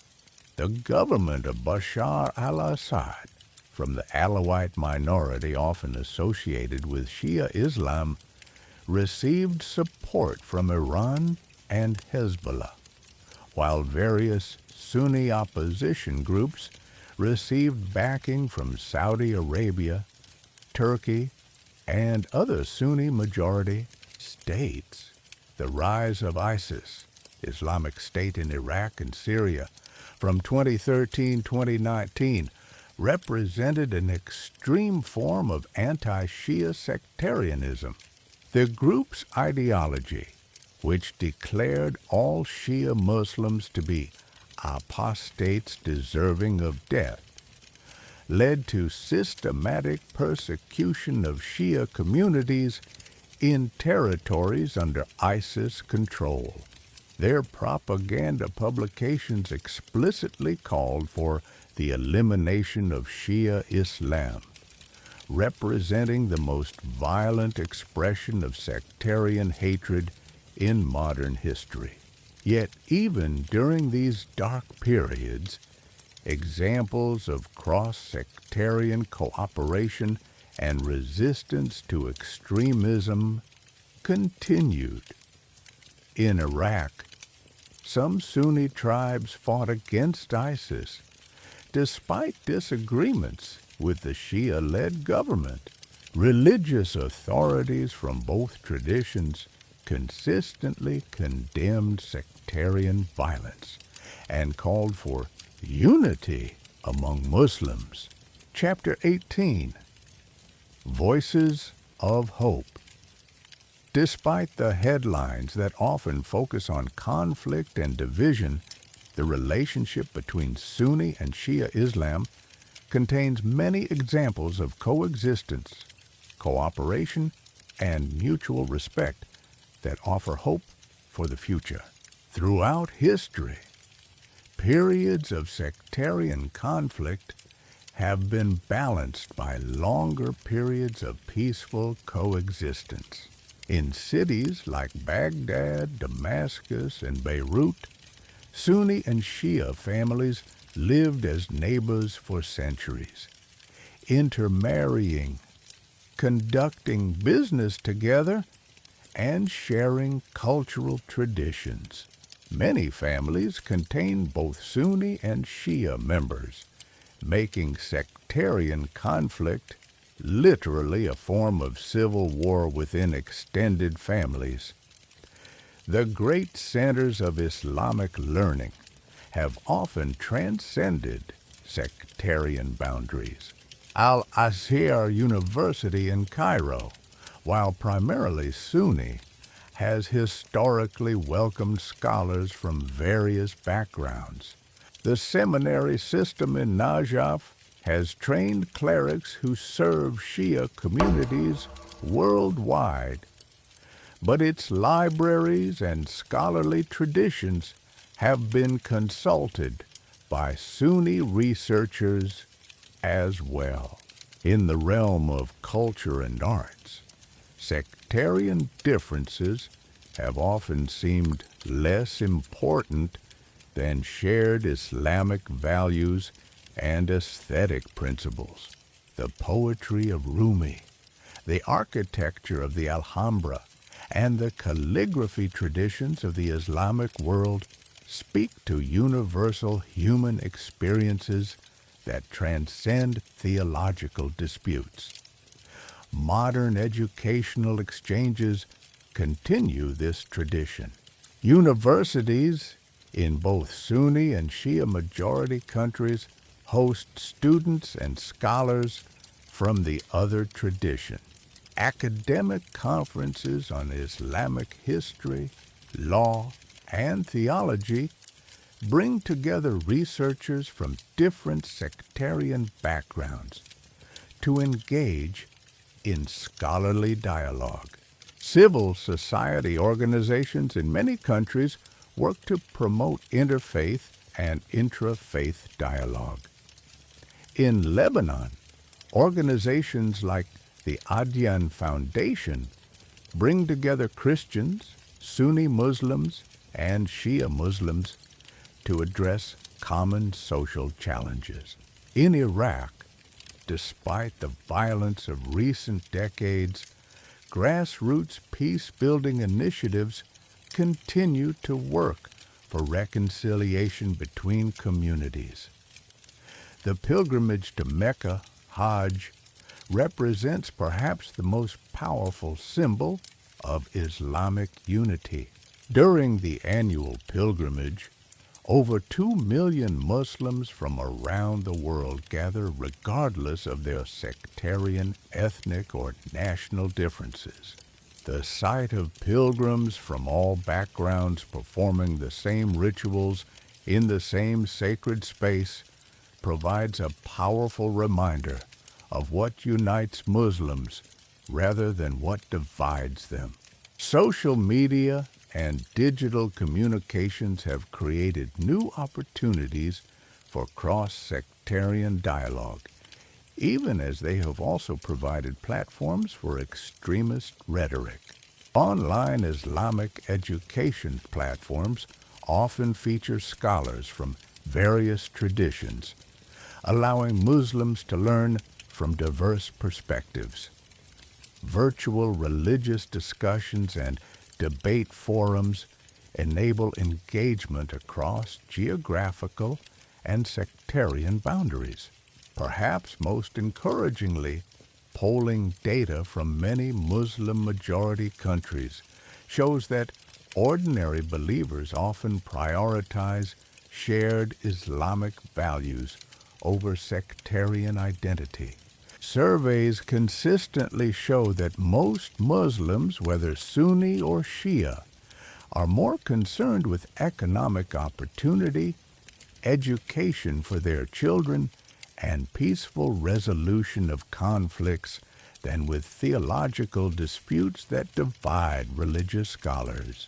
The shared challenges facing Muslim communities in the 21st century, including poverty, authoritarianism, environmental degradation, and the need for educational and economic development, require cooperation across sectarian lines. Climate change, in particular, affects all Muslim communities, regardless of their theological orientation, creating natural incentives for collaborative responses. Women's participation in Islamic scholarship and religious leadership has grown in both Sunni and Shia contexts, often emphasizing practical solutions to contemporary challenges rather than historical theological disputes. Female religious scholars increasingly focus on issues like education, family life, and social justice that resonate across sectarian boundaries. The global Muslim diaspora, Muslims living as minorities in non-Muslim majority countries, often finds that sectarian differences seem less important when facing shared challenges of maintaining religious identity in secular societies. Sunni and Shia communities in Europe, North America, and other regions frequently cooperate in building mosques, establishing schools, and advocating for religious rights. Chapter 19, Reflections on a Shared Journey. As we near the end of our journey through the history of Sunni and Shia Islam, it's worth reflecting on what this long story teaches us about human nature, religious faith, and the possibilities for peace and understanding in our world. The division between Sunni and Shia Islam began with a question that has faced every human community. How should leadership be transferred when a revered leader dies? Muhammad's death in 632 CE created a succession crisis, not because the early Muslims were uniquely contentious, but because they faced the universal human challenge of institutionalizing charismatic authority. The choices made in those first crucial days after the Prophet's death, the meeting at Saqifa, the siege of Ali's house, the eventual acceptance of Abu Bakr's leadership, were made by people trying to preserve the unity and mission of the Islamic community. The tragedy is not that they disagreed, but that their disagreements hardened into permanent divisions that have persisted for 14 centuries. Yet, even in this division, we can see evidence of the deep human longing for justice, authenticity, and spiritual truth. Those who supported Ali believed that leadership should remain within the Prophet's family, guided by divine inspiration and moral purity. Those who supported Abu Bakr believed that the community itself should choose its leaders based on merit and consensus. Both positions reflected sincere attempts to honor Muhammad's legacy and serve God's will. The story of Hussein at Karbala remains one of the most powerful narratives in human history, precisely because it speaks to universal themes: the struggle between power and principle, the willingness to sacrifice for one's beliefs, and the tragic consequences when political conflicts spiral into violence. Hussein's choice to resist Yazid's corrupt rule, even knowing it would likely cost him his life, resonates with people of all backgrounds who have faced similar moral dilemmas. The subsequent development of Sunni and Shia traditions shows how different approaches to the same fundamental questions can produce rich and sophisticated religious cultures. Sunni Islam's emphasis on community consensus and scholarly interpretation has created flexible institutions capable of adapting to diverse social and political contexts. Shia Islam's focus on inspired leadership and family loyalty has preserved powerful traditions of resistance to injustice and commitment to spiritual authenticity. Both traditions have produced magnificent achievements in scholarship, art, architecture, and literature. The House of Wisdom in Baghdad, the University of Cordoba, the poetry of Rumi and Hafez, the architecture of Isfahan and Istanbul. These represent humanity's shared cultural heritage, created by people who happen to be Muslim, but whose contributions transcend any particular religious or sectarian identity. The periods of conflict between Sunni and Shia communities remind us of how easily religious differences can be manipulated for political purposes. The Ottoman-Safavid Wars, the contemporary conflicts in Iraq and Syria, and the rise of groups like ISIS demonstrate how theological disputes can be weaponized to serve the interests of those seeking power, territory, or resources. But the longer historical perspective reveals that periods of conflict have been exceptional rather than normal. For most of Islamic history, Sunni and Shia communities have coexisted peacefully, learned from each other, and cooperated in the face of common challenges. The current sectarian tensions in parts of the Middle East represent a tragic deviation from this historical norm, not its inevitable expression.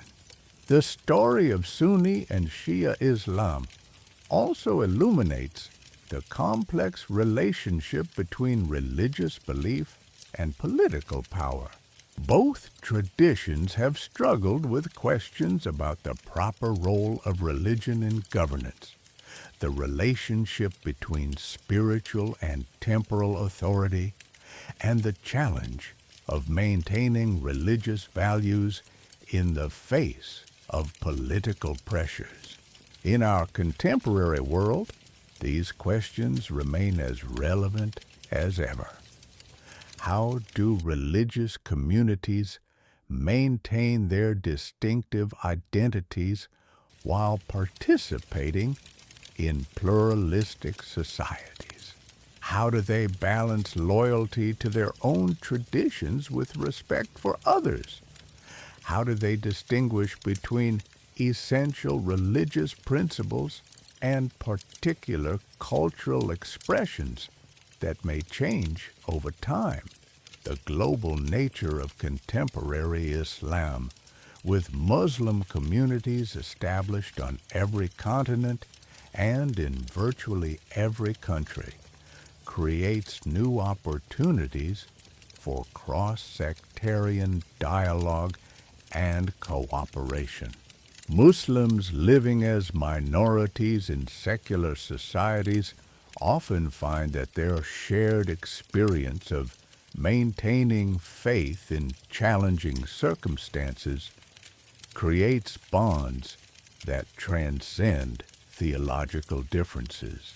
The challenges facing the contemporary Islamic world, including political authoritarianism, economic underdevelopment, educational deficits, and environmental threats, require responses that draw on the best insights from all Islamic traditions. Climate change, in particular, affects all Muslim communities equally and demands cooperative solutions based on the Islamic principles of stewardship, Khalifa, and justice, ADL, that both Sunni and Shia traditions embrace. Perhaps most importantly, the story of Sunni and Shia Islam demonstrates that religious differences need not lead to permanent hostility. The same traditions that have sometimes been in conflict have also produced powerful resources for peace, reconciliation, and mutual understanding. The Quranic emphasis on justice, compassion, and the unity of humanity provides common ground for Muslims of all backgrounds. The mystical traditions within both Sunni and Shia Islam have consistently emphasized the importance of spiritual purification, service to others, and the recognition of divine presence in all creation. These traditions offer resources for transcending narrow sectarian identities in favor of broader spiritual and ethical commitments. Chapter 20. The Eternal Return. As our journey through the centuries draws to a close, we return to where we began, with the recognition that the story of Sunni and Shia Islam is ultimately a human story, filled with the same hopes, fears, dreams, and struggles that characterize all human experience.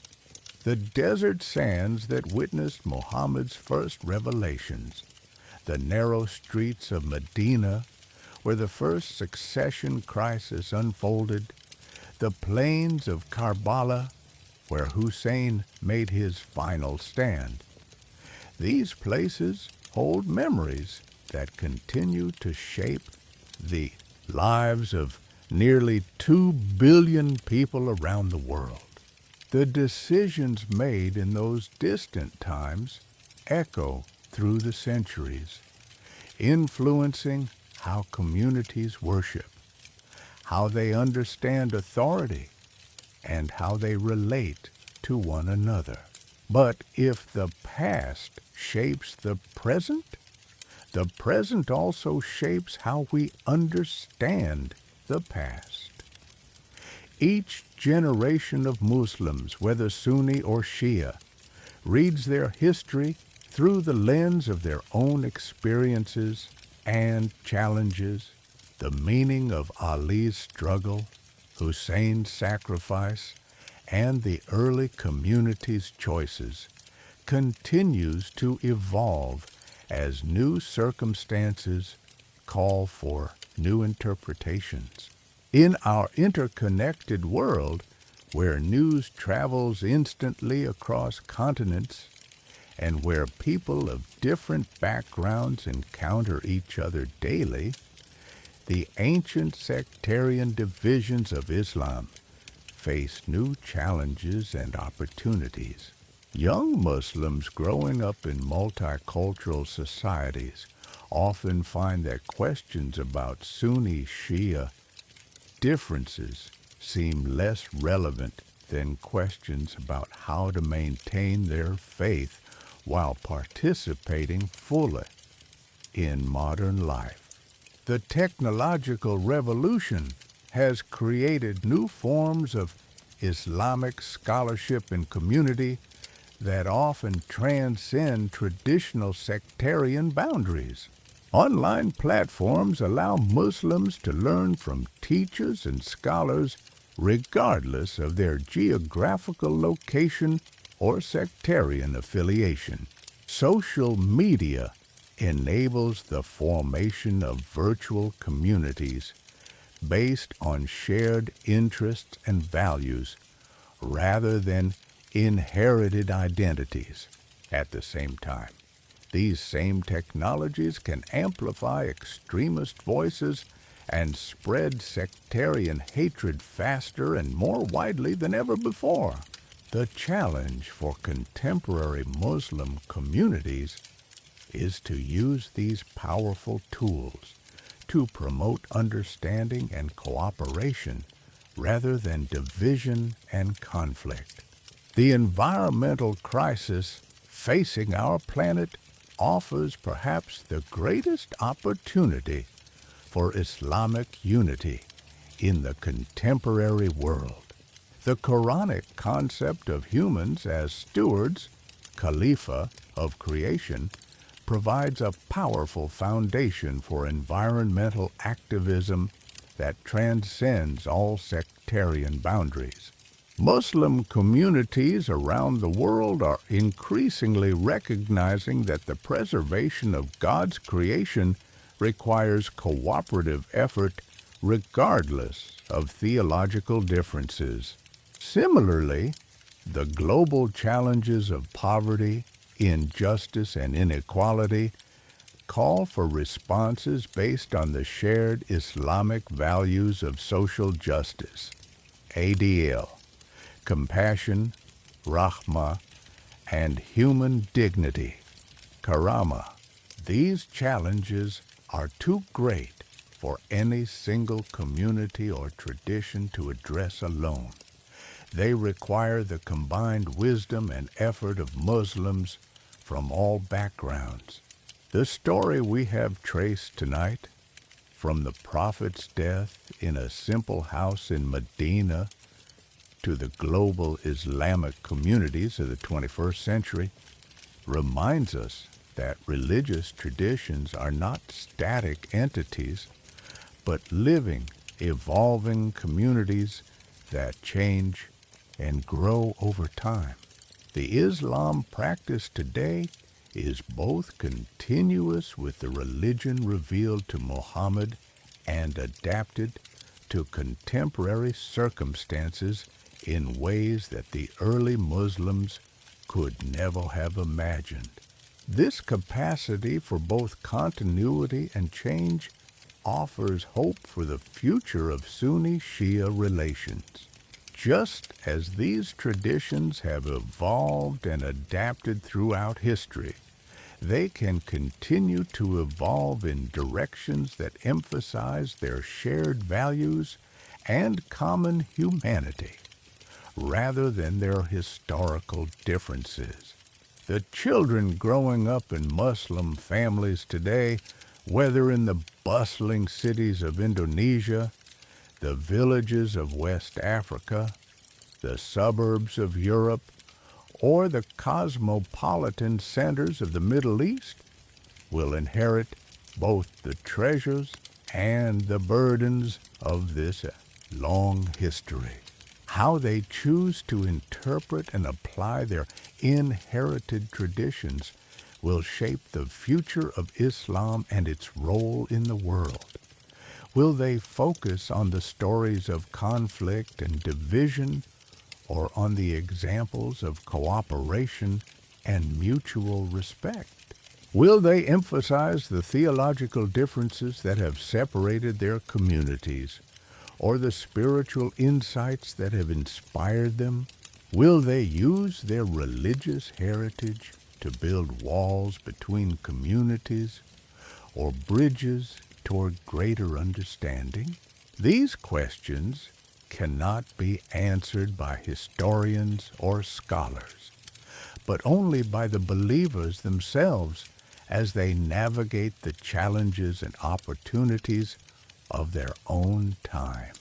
What we can say with confidence is that both Sunni and Shia traditions contain rich resources for promoting peace, justice, and human flourishing. The poetry of Rumi and Hafez, the scholarship of Al-Ghazali and Al-Tabatabai, the architectural achievements of Isfahan and Cordoba, the spiritual insights of countless mystics and saints. These represent the best of Islamic civilization and offer guidance for contemporary challenges. As you prepare for sleep tonight, perhaps you might reflect on the remarkable human capacity for both division and unity, for both conflict and reconciliation. The story of Sunni and Shia Islam shows us that even the deepest historical divisions are not insurmountable barriers to understanding and cooperation. In the end, the legacy of that hot June day in 632 CE, when Muhammad breathed his last breath, is not simply a story of religious division, but a testament to the enduring human search for truth, justice, and meaning. The communities that emerged from that moment of crisis have enriched human civilization immeasurably, and their continued evolution offers hope for a future marked more by wisdom than by conflict, more by compassion than by hatred. The call to prayer that echoes across the Islamic world 5 times each day in the same words spoken by both Sunni and Shia believers reminds us of what unites rather than what divides. God is most great, the muezzin calls. There is no God but God, and Muhammad is the messenger of God. In these simple words, spoken by nearly 2 billion people around the world, we hear the echo of that first community in Medina, still calling humanity to remember the divine presence that transcends all human divisions. And in that call, there is peace. Thank you for joining us on this peaceful journey through the centuries. If you found this exploration of Islamic history enlightening and restful, please consider subscribing to our channel for more gentle tales from the past. Share your thoughts about tonight's story in the comments below. Perhaps you have questions about particular historical periods, or maybe you'd like to suggest topics for future episodes. Until we meet again in the quiet corners of history, may your dreams be filled with the wisdom of ages and the hope of understanding. Good night, dear listeners, and sleep well.